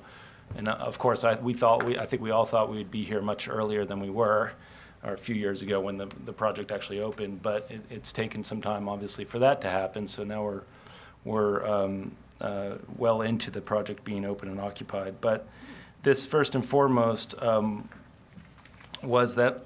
was an opportunity to obtain information and try to just relay that to the town council and community and aid to that discussion. We got information from reporting requirements that we put into the property management plan at Tam Ridge, so that on a yearly basis we've required, and it's been a collaborative effort, I will say, we've required that the property manager provide what information they can, subject to privacy, privacy laws and whatnot, regarding household characteristics, things such as where people, this is self-reported information, but where people came from by zip code previously to before they lived at Tam Ridge, and things like where they are currently employed as well, just to get a sense of proximity and location from where people came from and also where they are employed. And so that was one piece of it on the housing characteristics side. And then on the other side, we also fulfilled, I think, a commitment that the town made to really monitor and track traffic in the area post-occupancy and post-construction to see exactly what was happening out there, and was there really an issue that needed to be addressed. This was handled in a number of ways. One, a couple of years ago, actually, there was a signal timing study that was done by the Public Works Department, which showed some real good results, really at the Pfeiffer Tamil Vista intersection, Tamil Vista and Warnham, and also Redwood Highway and Warnham. So that sort of southbound, if you're going southbound, making a left onto Warnham and then trying to get northbound on the highway, that was sort of the intersection that was trying to be improved, or that route was trying to be improved in terms of total travel time, both southbound and then to the east, and then the opposite direction as well. And that was done, and then more recently we've hired Parisi through the Public Works Department, Parisi Transportation Consulting, to look at a couple of different analyses, and those are the two primary reports, two primary sources of information we've received that support this report. And the Parisi memo, which is a summary of what was done, is attached to your staff report as attachment 1.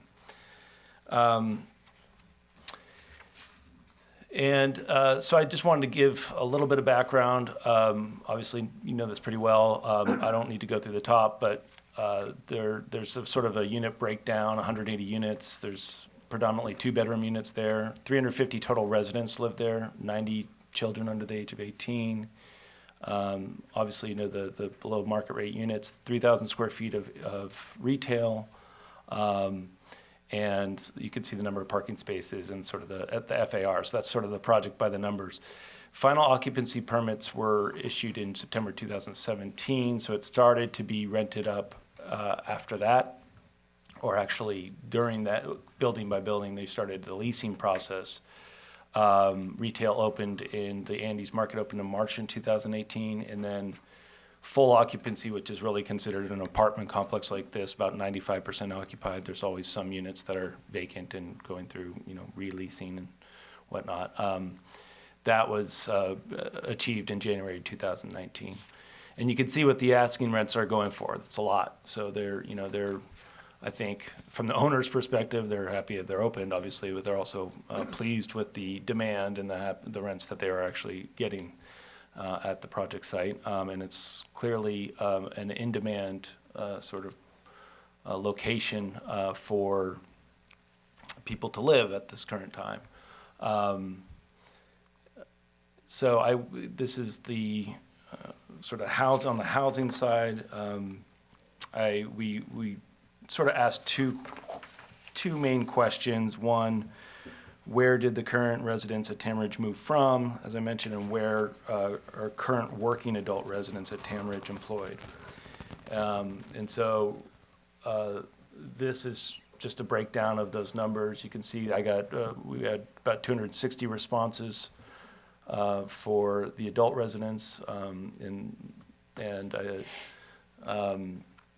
the information here. I'd be curious. I don't have information about actually Corte Madera as a whole, but I would sort of get the sense just from our own experience with resale reports and we ask residents just downstairs on an informal basis where they're coming from and whatnot. As you can see, the entire project, you have a majority of people actually coming from other locations in Marin County, 54%. Another chunk coming from San Francisco, moving out of San Francisco and into town, and then 21% from other locations. I thought, interestingly, I think the affordable units skew a little bit higher towards local residents.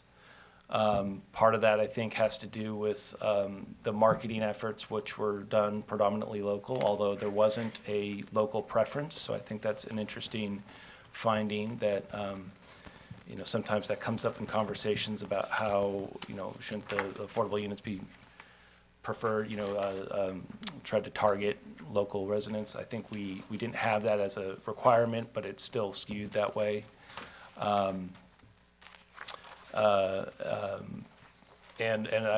That actually is sort of roughly about the same number of, there were about 550 applicants through the lottery, and about 70% were actually from Marin County in terms of those who applied for the lottery. In terms of location of current employment, these were self-reported, people who were retired or said they were unemployed or do not provide really valid information. They were not included in this, so you can see the actual sample sizes here are a little bit lower than before. And in particular, the affordable units are particularly a small sample size there, but nonetheless, I think provide some good information about where folks are currently employed who live at Tam Ridge residences. And this was, these numbers were actually compared to a Transportation Authority of Marin origin and destination report, which also tried to get at where people are who live in our communities where they actually work. That information in the TAM origin and destination report showed that 47% of Corte Madera and Larkspur residents work in Marin County, so actually a little bit lower in the Tam Ridge residences, although a higher proportion, it says 11% worked in Corte Madera or Larkspur, whereas we have about 16.6% of all residents work in Corte Madera or Larkspur at the Tam Ridge residences. For the affordable, and then 41% in the TAM study work in San Francisco. Here we're showing 36.2%. Roughly, I mean, I think it's relatively, it's roughly similar to the overall pattern that the TAM origin and destination report found in its study as well. And then so for traffic and parking, as I mentioned, there are two analyses done. Primarily, we used the Parisi findings, and Parisi looked at this in two different ways, which I thought was very helpful. Did an analysis looking at one day observing the vehicle trip generation, basically, of the project, how many ins and outs to the driveways at the project during one entire day. And it also included actually ins and outs to Nellen from Warnham Drive, so anybody coming into that intersection was also counted as well. And looked at the project generating, these are the findings, 88 vehicle trips in the weekday AM peak hour, which is that 7:30 to 8:30 AM time, and then 91 vehicle trips in the weekday PM peak hour, which is the 4:30 to 5:30 PM time. And one thing was to compare that to what was assumed for the project back in when the traffic reports were originally done for the project back in 2011. And so these, I think, actually show that it was a good assumption back. You want a little bit of a conservative assumption when you're doing those initial traffic analyses for proposed projects. And this shows that the actual, at least at this point in time for that day, was 10 to 12% less than what was assumed. The project with those trip counts contributes approximately 3.5% to the Tamil Vista Warnham AM peak hour volume and 2.4% of the PM peak hour volume, really an imperceptible amount at the end of the day. And the intersection operates still at the level of service at B. I think this is also, we all know that there is a period of time after school where 15 minutes to a half hour, it can get very congested on the left turn going onto Warnham, but overall the level of service is a B. And then additionally, the other thing that Parisi did was look at this crowdsourced platform, and there's now an ability to look at sort of big data or data, however you want to say that, but with this INRIX system that can actually, you can pull travel speeds, and basically the actual, which is almost more helpful than the volume in these 3.5%, because it just says how long did it take you to get from point A to point B on any given route. It doesn't have it for all the routes. So for this particular one, it has how long it took from Tamil Vista at Pfeiffer at the north to Tamil Vista and Madera at the south end. And basically you can aggregate big chunks of data. So from every Tuesday through Thursday between October 2016 and March 2017, which is prior to obviously project occupancy. And then again, pulling that information at, we get around 75% occupancy at the project in 18-19. And the findings were that really the travel time itself on Tamil Vista and AM Peak northbound going from Madera to Pfeiffer was actually shorter in October. This is in the October 18 to March 2019 period, 16% shorter travel time or less travel time. And then the other ones, as you can see in the PM and AM peaks, were about the same, 1 second longer. I think my assumption here is that actually the signal timing work that was done had a lot to do with that a couple of years ago. And also, I think this is something that I'd like to do again once we get up to the 100% occupancy number and just get a better sense of where things are for a full year in 2019 when the project was fully up and running. And parking was more of I would say, more observational and sort of just checking with surrounding property owners and residents to see if there's actually been a problem. This was actually something that came up a lot as the project was getting closer to completion, as people really feared just not enough parking spaces there and an overflow into all sorts of private lots, residential neighborhoods. We talked about residential parking permit programs. And to this point, it hasn't really materialized, those concerns. I mean, I've especially the folks across on Tamil Plaza in that office complex where they had meetings they hadn't had in many years just to organize around how to, address this problem. And they've had like to tow one car and they don't know where it's from, but no issues there. I've talked to the HOA president at Corte Madera at Sandpiper Circle. They have not seen, they've been vigilant, but they haven't seen any overflow issues. It's sort of, and then Council Crest, I've talked to, residents on Council Crest and driven by and talked to others on Chickasaw, and also no noticeable change in conditions there as well.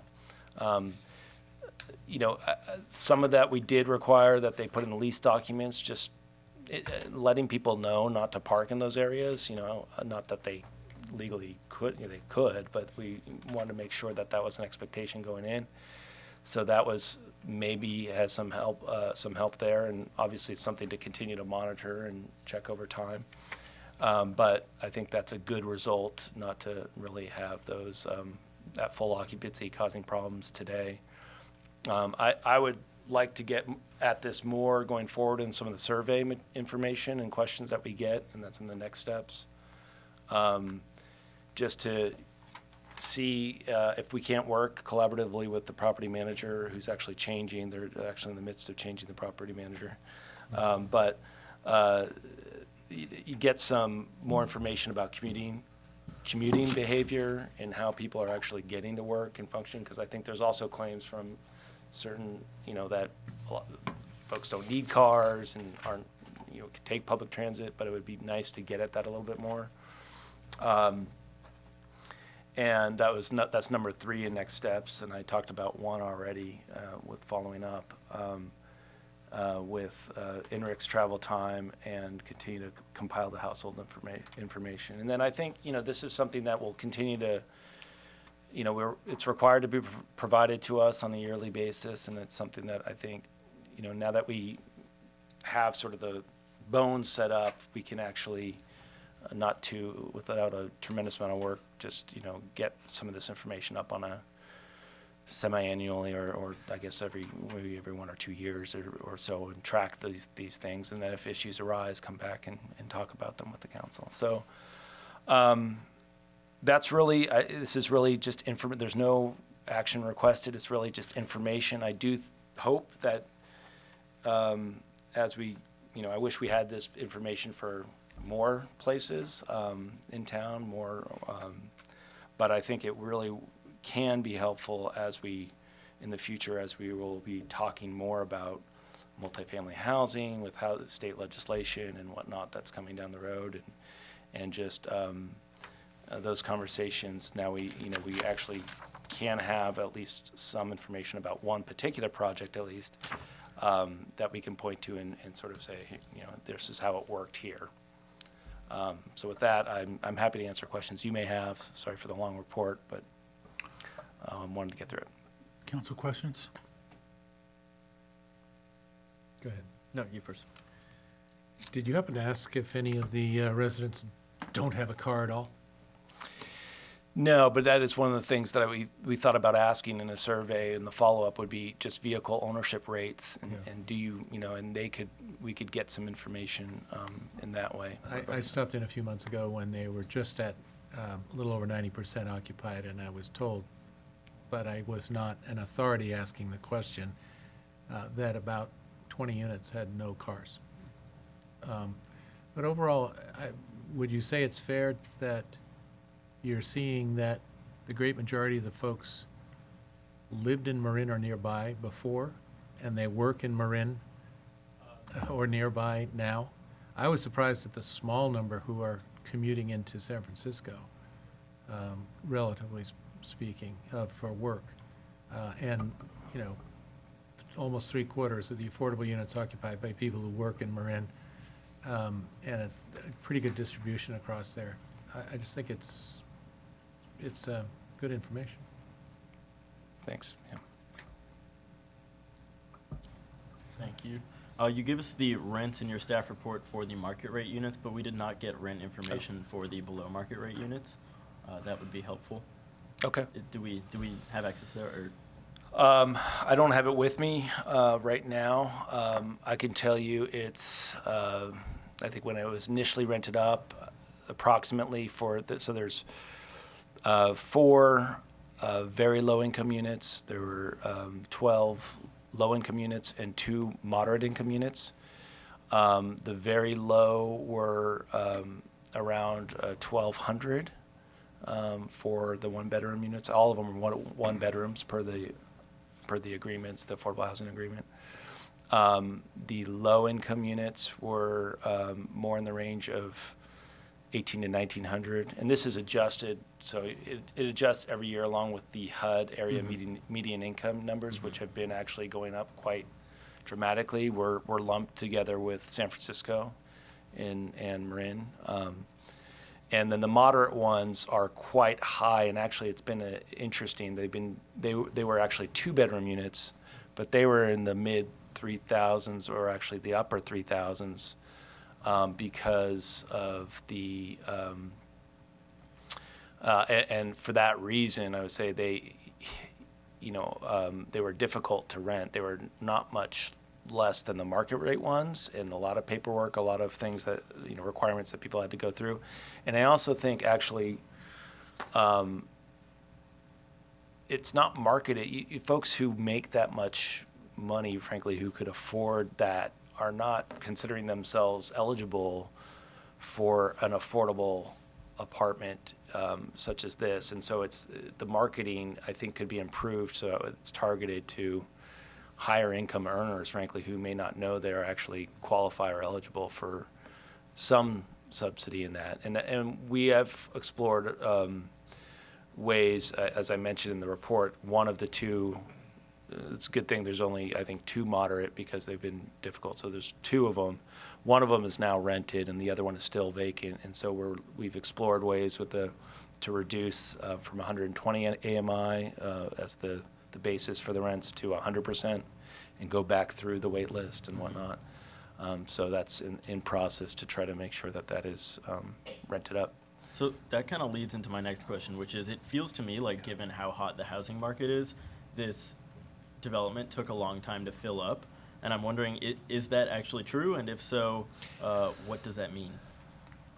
Yeah, I don't think that is actually, I mean, my experience and you know, as I discussed this with them, it's sort of a leasing strategy more than anything, and maybe others have more experience with that than I do. But you know, you would think there'd be a rush, but there's also price points, and they sort of measure the rents that they're getting as they rent, and sort of then they up the rents as they start leasing up more.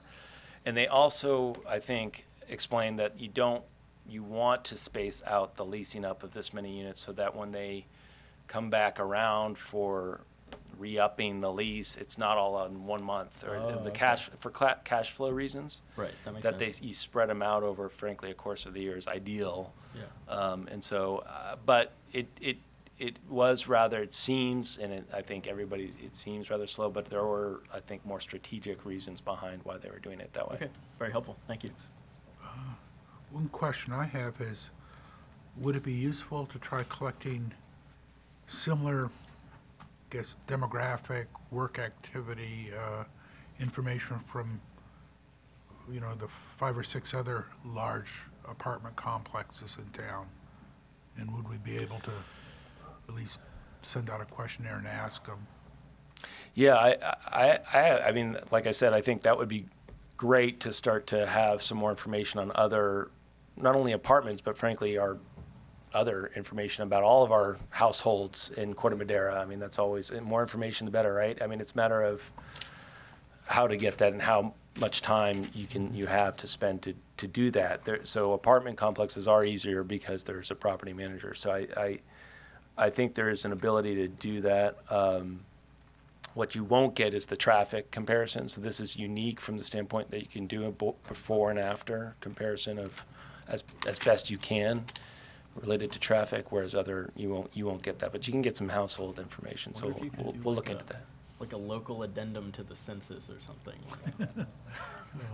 Yeah, but as I recall, this complex came online at about this same time as the Preserve was wrapping up all their construction.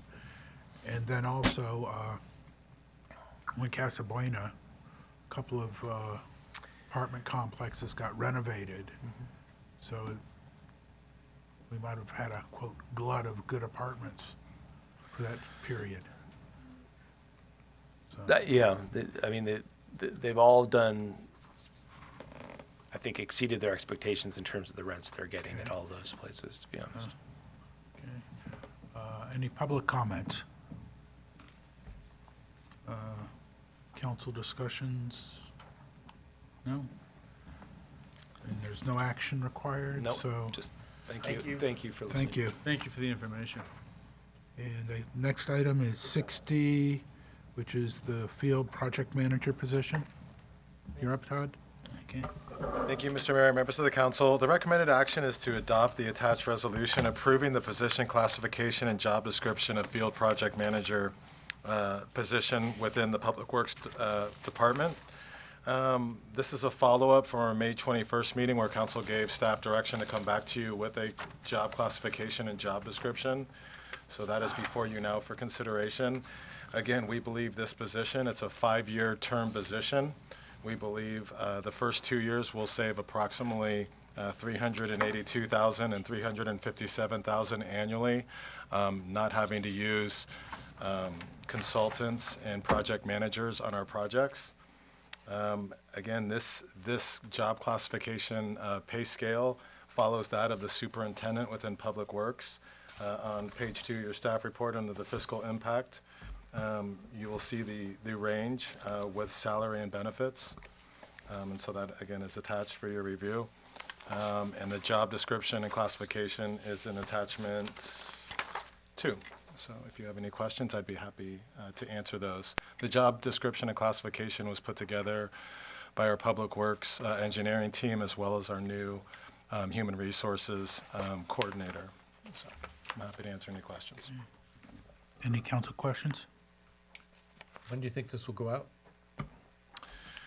We have We have done a recruitment, and we have recruited the lead superintendent from the Gelati Brothers company, and he will be prepared to start in the next 2 weeks, as we have the Tamil Vista project coming, and that'll be his first assignment. Public comment? Questions? Okay, any council comments or discussion? I would move that we adopt resolution number 26, 2019. Second.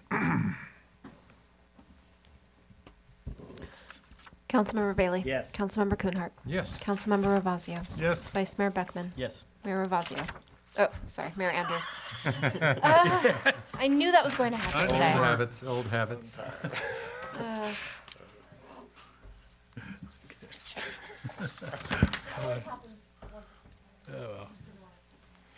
It's 2018, isn't it? And Todd, would you like 6E, description of the code enforcement officer position? Thank you, Mr. Mayor, members of the council. The recommended action here is something similar to the previous. I'm asking you to consider a proposal for provision of town code enforcement services and consider adoption of the attached resolution, approving a position classification and job description for code enforcement officer. So background on code enforcement officer, going back historically within the town, code enforcement was non-existent. We handled code enforcement through the police department, as well as council members and the mayor at the time, and all the department heads. It was kind of a all hands on deck type of approach. And it worked over the years. It doesn't anymore. 2 to 3 years ago, we began, the council allowed staff at $50,000 annually to use a third party. We use Code Source and 4Leaf to contract for code enforcement services. Pam Miller was our last code enforcement officer. And really 80% of her job was on planning and building, code violations. And it really still didn't meet our needs. Pam left the town earlier or late last year, and we were without code enforcement services. Staff kind of reevaluated, and again, you can see it in the background in the discussion. There are so many code enforcement, education, problem-solving opportunities within our town. Streamline our procedures, work across all departments within our town and county sometimes. It really took just a closer look and better evaluation. This current fiscal year, the council has approved $170,000 within the budget for code enforcement services. But when you use these third-party companies that really probably provide 60% of what we need, it's at $80 an hour. And so it's difficult for me as the town manager to really give us the breadth of service that we need. And so what I'm asking you by this action of approving the job description, it then allows me to consider a code enforcement officer at a contract rate, at a part-time rate, or at a full-time rate. And that's in the fiscal impact. I believe if you allow me to do this, I believe I can save at least $60,000 in this current budget by using part-time or a full-time employee. If I were to use a full-time employee, you'll see the rates under the fiscal impact on page 2. But that would, again, be something similar to the project manager position. We would look at a 5-year term because it's something we want to evaluate. What I did is I did recruit for this position because I really see it as someone that has strong interpersonal skills, but that understands enforcement and understands our community. I was able to recruit a retired police officer that served the Twin Cities Police Authority. His name's Mike Moriarty. And so we brought him on a contract to really just see if he's a good fit for us, if we're a good fit for him, and to see what he can do. And I really wanted him, and I'm going to give you some examples here of what code enforcement does. It's just not code enforcement. But really to see if he could really evaluate everything he did, kind of like Marla said earlier, of can we bring all of our departments together and not be so siloed and provide a service efficiently and effectively. And so just some examples of what he does. He responded and addressed complaints concerning, residents and workers not complying with local ordinances within the normal hours of operation, Monday through Friday. He responds to complaints of perceived visual or unpleasant nuisances within residential neighborhoods. You know, we have a lot of problems with neighbors right now. They don't talk to each other, and they really rely on us to not only counsel them, but to problem solve their issues for them and sometimes enforce our ordinances. He's currently working with local residents and business owner to resolve a longstanding noise complaint associated with loud refrigeration and fan noise coming from the rear of the business. This has been going on for 18 years. And so he jumped in and he was able, our noise ordinance that'll be coming to us the second meeting in August, but it's not constitutional right now. It's something that there's parts of it that we can't enforce. And so he had to go in and problem solve the issue that's been an 18-year problem, and he was able to do it within 10 hours. So that's good. Following a complaint of a residential trailer on Madera del Presidio, he had to work with the fire authority and the fire marshal to work through the dispute because it was related to the use of goats. And there was a shepherd and herd dogs doing wild land fire suppression, but having a trailer is in violation of our ordinance.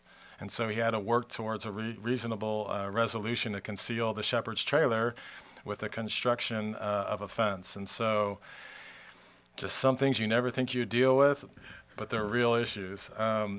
He recently abated a series of smoking complaints. We just passed an ordinance on that at our local condominium complex here on Pixley. There were multiple complaints and multiple violators. And again, he jumped in and helped us with that. He's also ensuring that our residents have garbage service. It's part of our ordinance. You're required to do it. We have a couple of hoarders that are up across the street that have issues, and they don't have garbage service. It's been allowed for the last 15 years. So again, Mike was able to jump in there, make sure they follow the ordinance. They now have garbage service, and now he's working to abate the properties with volunteers and, if necessary, through our ordinance. And again, something I really appreciate with him, and you probably have noticed it, a lot of complaints go through the five of you and then go to staff. And he's really thoughtful in his responses. And if you notice, we haven't had anything come to our council, and it's because of him. You know, he's able to really mitigate those. He's currently working directly with Public Works on specific code cases. There's about 30 of them. A lot of them have to do with trash nuisances and other violations and unsafe public right-of-way conditions. So again, historically, we have an ordinance. You have to maintain your properties, and you can't have your vegetation go onto the sidewalks, making unsafe conditions. He's now going through all the residential areas, ensuring compliance with that. The other thing I appreciate with him, he's currently working with Public Works to streamline some of the sometimes overwhelming documentation we've provide our residents and contractors during the permitting process. An example is the sanitary district. You know, they have a 7-page document on the permitting process. He was able to help with the engineers reduce it to 1.5 pages. And so anything over a page is probably too much. And so he has that skill set, and he's been really helpful for Fernanda and Peter. The other thing he's doing, he's assisting his fellow Public Works employees drafting effective communications to residents and homeowners regarding emergency work they're performing. He's going to help kind of bring, to your point, Councilmember Kuhnhart, on the consistency and the education and what we're putting out there to our neighbors on Christmas Tree Hill. He's going to jump in and help staff with that. The other thing you've seen on our Tamla Vista project, 150 residents were contacted recently on our project, and they're concerned about, why didn't I know about this? And we need more time, and it's fair. Staff had to make a decision of, do they wait a year to do the project, or they put something out? And so that criticism is earned. But something Mike did on his own is he hit the street yesterday, and he's hitting all 150 households. And this isn't something you solve by email. It's something you solve by personal contact. And as he's done that, they understand, and it's been really helpful, and I really appreciate that effort. And again, I could go on and on. What I'll tell you is it's a full-time job, and it probably will take more than just him, especially, as I mentioned, we have 30 to 32 code enforcement abatement issues with fire prevention. And so I see him as being a part-time employee to start. At this rate on page 2 of the fiscal impact. And then as we go, if we need some support, we can bring in additional part-time support. So this is a win-win in my mind. If I'm allowed this flexibility, I think I can save us $60,000 annually. But then it also provides $60,000 additional dollars for more assistance should we need it. Again, before I ever did that, I would come back to you and fill you in on my actions. If you approve this job description, I will come back to you at the next meeting and add it to the salary range and survey that we have to pass every year for CalPERS. And with that, I'm happy to answer any questions.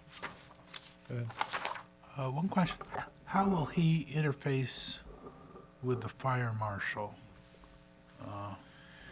Yeah, so historically, the code enforcement officer has really been under the direction of the building official.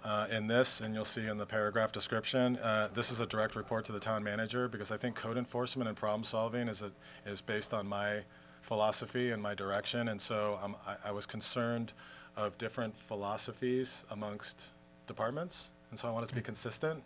But he will work directly with the fire marshal through me and the fire chief. And so as we start to do this process, he is in those meetings on the ground floor saying, okay, how can we educate? How can we simplify? How can we stay consistent? And then if we have to, what does the process look like? And so he has been working with the town attorney on that. So like as we have to think about like an abatement process, what is that? Is it streamlined and what does that look like? So he works side by side with the fire marshal.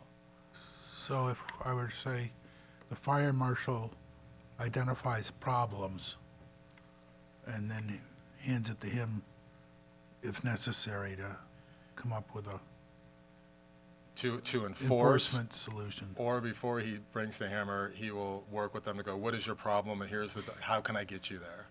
You know, and that's what he will do. He'll facilitate that, and he'll bring in all the other departments if necessary. Okay. Yeah. All right. Mr. Mayor, there are new green building codes all the time. There's a new cycle of enhanced green building code in 2020 and stretch codes that the county wants us to all work towards. Do you feel that he's up on those aspects of changing, let's say, building code? Go ahead. So that sort of enforcement will make its way through sort of the building official himself or herself and our building department. So they will be looking at ensuring that all the requirements are actually in the plans, but then also implemented in the field. And those are dealt with through sort of post-implementation reporting and whatnot that says from the engineer or what have you. But that being said, there is constant contact with contractors as part of this position as well. And so Mike has been, I think, really adept at working with the construction industry or the builders themselves and making sure that they understand requirements, not only for actual technical requirements along with the building official, but other sort of nuisance requirements that come along with, construction activities.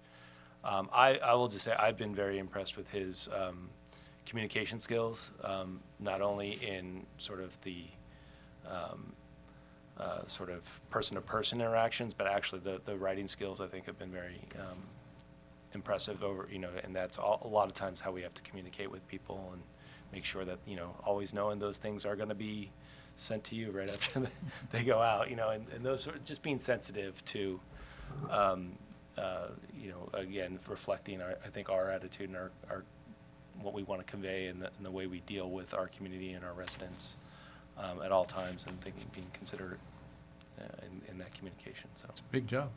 And I will just add one other thing. We did again, it's attached to the report, but we had the human resources officer do kind of a Bay Area kind of cursory search of what I'm asking and try to do an apples to apples comparison. It's kind of the equivalent of an officer position, and again, he's not an expert in any one area, but he's really smart and has the traits to learn it and do what he has to do to solve the problem, so. You want a motion? We have public comment. Right. Public? No comments? Okay, council comments or discussion? Sounds great. Motions? I'd like to move the passage of resolution number 27-2019 for the council to adopt the position, classification, and job description of code enforcement officer. Second. Councilmember Bailey. Yes. Councilmember Kuhnhart. Yes. Councilmember Ravazio. Yes. Vice Mayor Beckman. Yes. Mayor Andrews. Yes.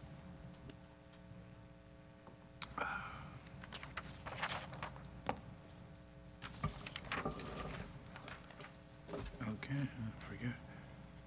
So I guess we're now to the town manager report.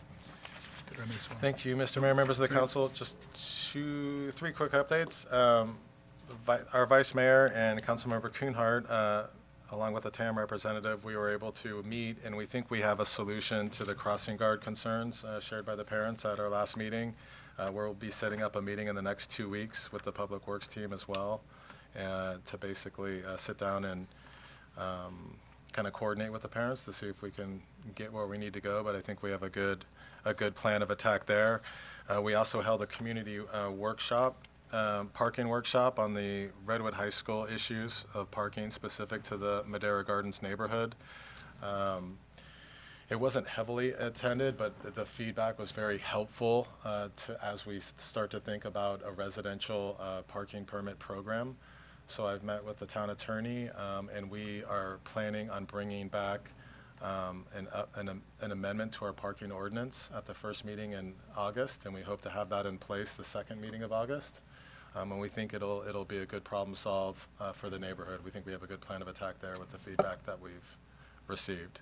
The noise ordinance, again, will be coming back, I think, to council the second meeting of August or the following month, so we're there. And then lastly, I am, after the 4th of July and July 5th, I plan to take the entire month of July off. I'll be here, I'll be working from home, but I'm going to spend some family time, and around Peter and Adam's schedules, they'll be filling in for me. I haven't told them yet, but but I'll be around. So I will be around, and there'll be a few meetings that I will attend as we work through the month headed to August. So thank you. Any other reports? TAM's budget has been adopted, and about $219,300 is coming to Corte Madera for miscellaneous street works from TAM on Measure B and Measure AA. And I'd love to know what the parade plan is, but I'll yield to the other members of the council. Okay, that was my next Good. issue. Okay. Any other council reports? I do. Okay. Yes, I attended a Marin Ready Together meeting. That is the countywide group that is formed recently, kind of an ad hoc group, one representative from each town for countywide fire protection. And the presentation was about potential outages being put together by PG&E. And I know we talked about this briefly at the MCC-MC meeting Wednesday night. This was in a lot more detail. And it was really interesting and, quite frankly, kind of scary. They outlined the conditions, red flag day, low humidity, high winds, low moisture content. I said, so that's September and October. And they said, yeah. And then they're going to also do what they call ground truth and send inspectors around to look at stuff. But they are going to take all that into account. And given the fact that they've lost as much money as they did last year, I fully expect there to be power outages that we're going to have to deal with. They're going to try to give 48-hour notice. They have clearly said, though, that may not happen. It may be faster than that. You had that map up there a second ago. So just so you know, there's Tier 3 and 2-2. What happens is Tier 3, which is, I think, the pink area. Thank you, Peter. That's probably where the power lines are going to be causing problems. But to shut the power down to that, they have to shut down power. And a lot of times the transmission lines go through Tiers 2 and Tier 1. So the shutdown areas are going to be large. And they say they're going to try to get them back on as soon as things stop and the wind comes down. But they also have to do visual inspections of the line. And they've been very clearly about stating the fact that this could go on 4 or 5 days. So most of our reactions, we had a representative there from each town, was this is going to happen in September, and we should be ready for it. We need to be thinking about it. We need to prepare the community for it because it's going to be a big deal when it happens.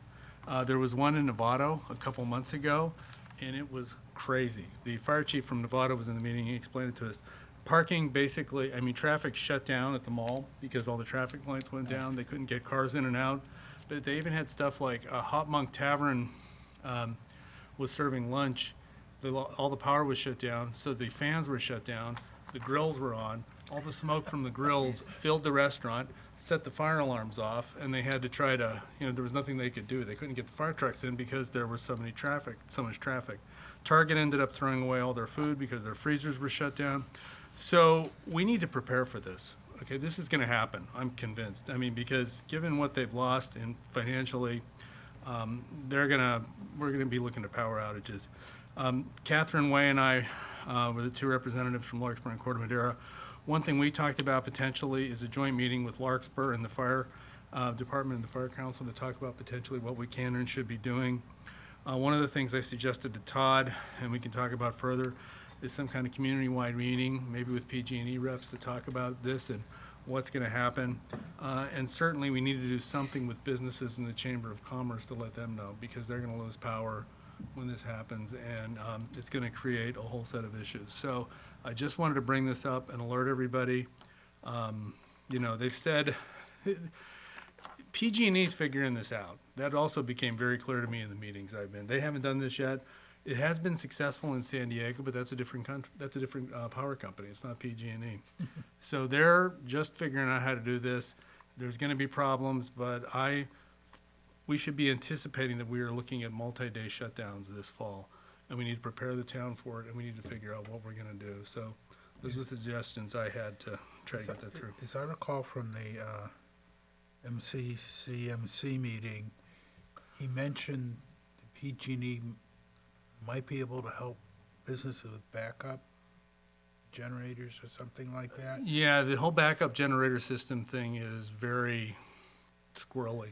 Well, I'm just wondering, are there certain businesses in town that we need to sort of anticipate being able to support them? And I know I've mentioned it to Todd that our local gas station, we want their pumps to work so we can fill up our tanks to take them home to run our personal generators. I think I just heard the other day the Chevron station has several days' worth of power generation supplies. Right. But I'm not sure if anybody else does. But I'm thinking of the other gas station in town I'm not sure, that and we're the landlord of. that's one of the things we should figure out. I mean, because the whole generation question is a whole other thing. I mean, that came up at the meeting, and one of the things one of our firemen said was, we can get gas-fired generators. He said, but if we've got high wind conditions, I don't know if we want a bunch of people out on decks at 4 a.m. in high wind conditions, putting gasoline in generators trying to start them up. It's maybe not the best thing. So we need to be really cognizant of how we deal with this and how we move forward. But Well, what you do is the Florida tradition of you put it in your garage. And then you have a Going news off article course. a couple of days about monoxide poisoning. Right. But we also talked about this at the Disaster Council meeting, which I was at a couple of days ago, and the NRGs are there, and they are very much ready to jump in on this and communicate verbally with people. Because one of the other things we need to be aware of, too, is there are people who have medical equipment who need that to survive.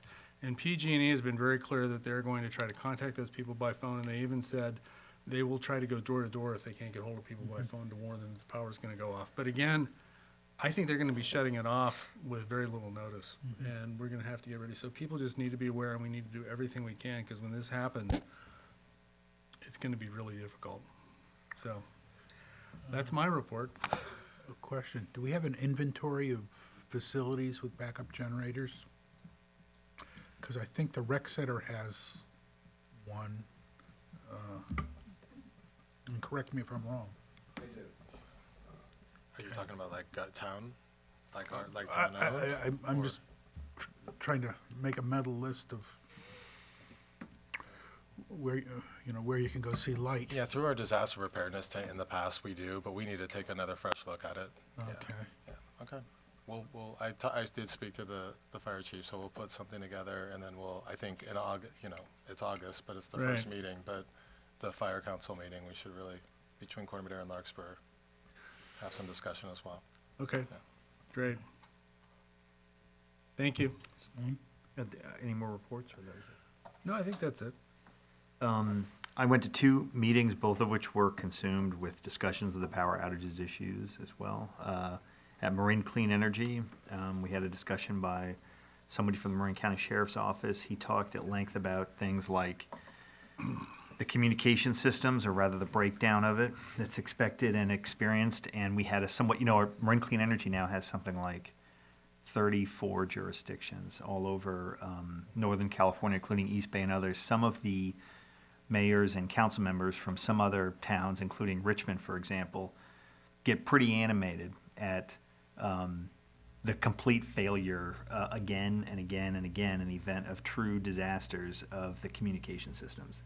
So they have this very cool sounding tiered system about who gets notified by what source depending on what power is available. So when power's still available, they have like all the media ways to communicate, and then there's like a step ladder. Todd could probably explain it better than I could. That goes all the way up to what they call a presidential order or something, which will immediately push through communication to any device that has anything in which you cannot refuse to listen to it or something.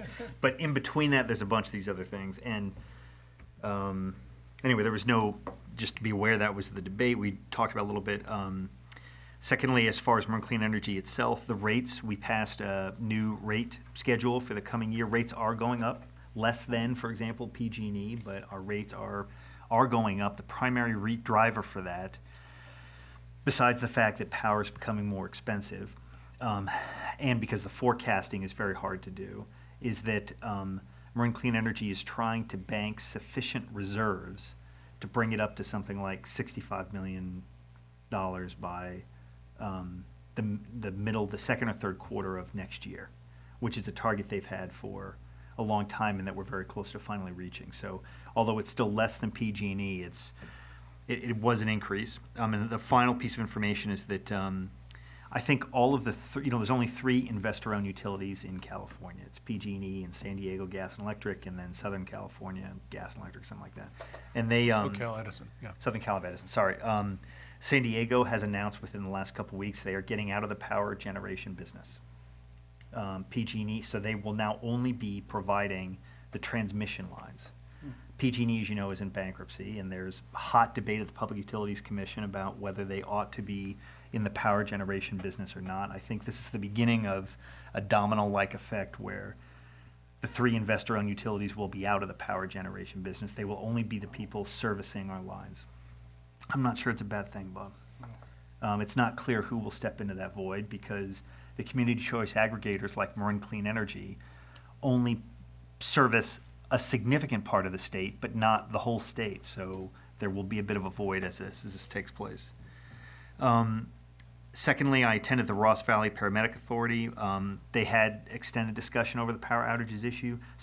One problem that they're very honorable people there, the way they sort of approach the problem, matter-of-factly, is that PG&E in this sort of planned disaster has alerted people that they should anticipate 3 to 5 days of power being out. Right. But that delta is a huge problem for the medical professionals because apparently hospitals bank like 3 days of power or whatever. Right. They don't do it for 5 days, and all the the people who the medical professionals are, this is apparently disaster for all kinds of people suffering or are at risk. So they're trying to bridge the 72-hour gap into 5 days. So we have a good group of people, but they are being confronted with a nearly impossible situation. And those are my reports. Mr. Mayor, may I just pitch this thought in? It's an opportunity. The outages is an opportunity for solar plus storage, and there are many people who are working on that pairing of solutions now. Guy up at Solarcraft you introduced me to. Yes. Okay. I guess item 8 is the... Mr. Mayor, can I make one I'm sorry. report? Thank you. 2 brief items that will seem frivolous after what we just listened to. I attended the League of California Cities Executive Forum in Newport Beach. That was a positive, productive experience. lots of seminars about land use, about the housing bills, which we've heard about at previous league events and I've reported on prior, so that was good. Also, there's a patch of land at San Clemente Park in Mariner Cove, East Corte Madera, that has been generating resident complaints because it is not maintained by the school district who owns it. Say it again, Eli, where? San Clemente Park. Oh. Yeah. So we are sort of entering into exploratory talks with the school district to see if we might develop a very small, very low-cost community garden on that site in order to A, add a new public amenity, and B, knock out this maintenance problem. That is all. Okay, good. Anyone else? The parade. I guess we're supposed to be there by, what, between 10 and 10:30? That sounds Earlier late. than that. What? I thought it was before 10, but, Yeah, I think the Okay. parade starts at 10. You're going to want to be there by 9:30. yeah. Yeah. All right. And then, I believe we have one car. Bob, you want to ride? Yes. Okay. Who else wants to ride? I have arranged for 2 electric bicycles to be available for the 2 people on this end of the dais. Okay, so I'll ride. And I will not be able And to you're on attend. vacation again, Oh. right? Really? I only go every other year, sorry. But good luck. You're our Okay. famous walker. Don't, make sure you bring plenty of candy. Oh, I've got, Throw it. That's okay. Anybody who follows that is not loving the people. The people want the candy. but the What's folks that? in the car have to split Yes, the the little candy ones. up, so you only give half of it to Larkspur. It's And completely you have enough when you get to Corte Madera, 'cause and we always wildly run out when dangerous. we But the get people want halfway the down. candy. Maybe a you know? third to Larkspur. Right in front of the car. What's our number? What, are we around 10 or 12 in that number of the sequence again? The parade sequence number. We were at number 10 or 11 or 12 or something last year. Is that where we are I again? thought we were like I'm not certain. 57. Is that a No, thing? no. Oh, I don't know where that's That's at. Never mind. 57 is where the electric. Ah, you're right. Yeah. As long as we aren't behind the elephants, I don't care. We'll send it to you. So, anyway, item 8, draft agenda for next week. It's as is with the, we will have a public hearing, and again, it'll be for the parking permit program. Okay. Can I ask a question about it? The LED conversion, is that street light conversion? Yes. 2 LEDs? Cool. Yes. Big savings. I guess we can adjourn. Thank you. Okay, thank you.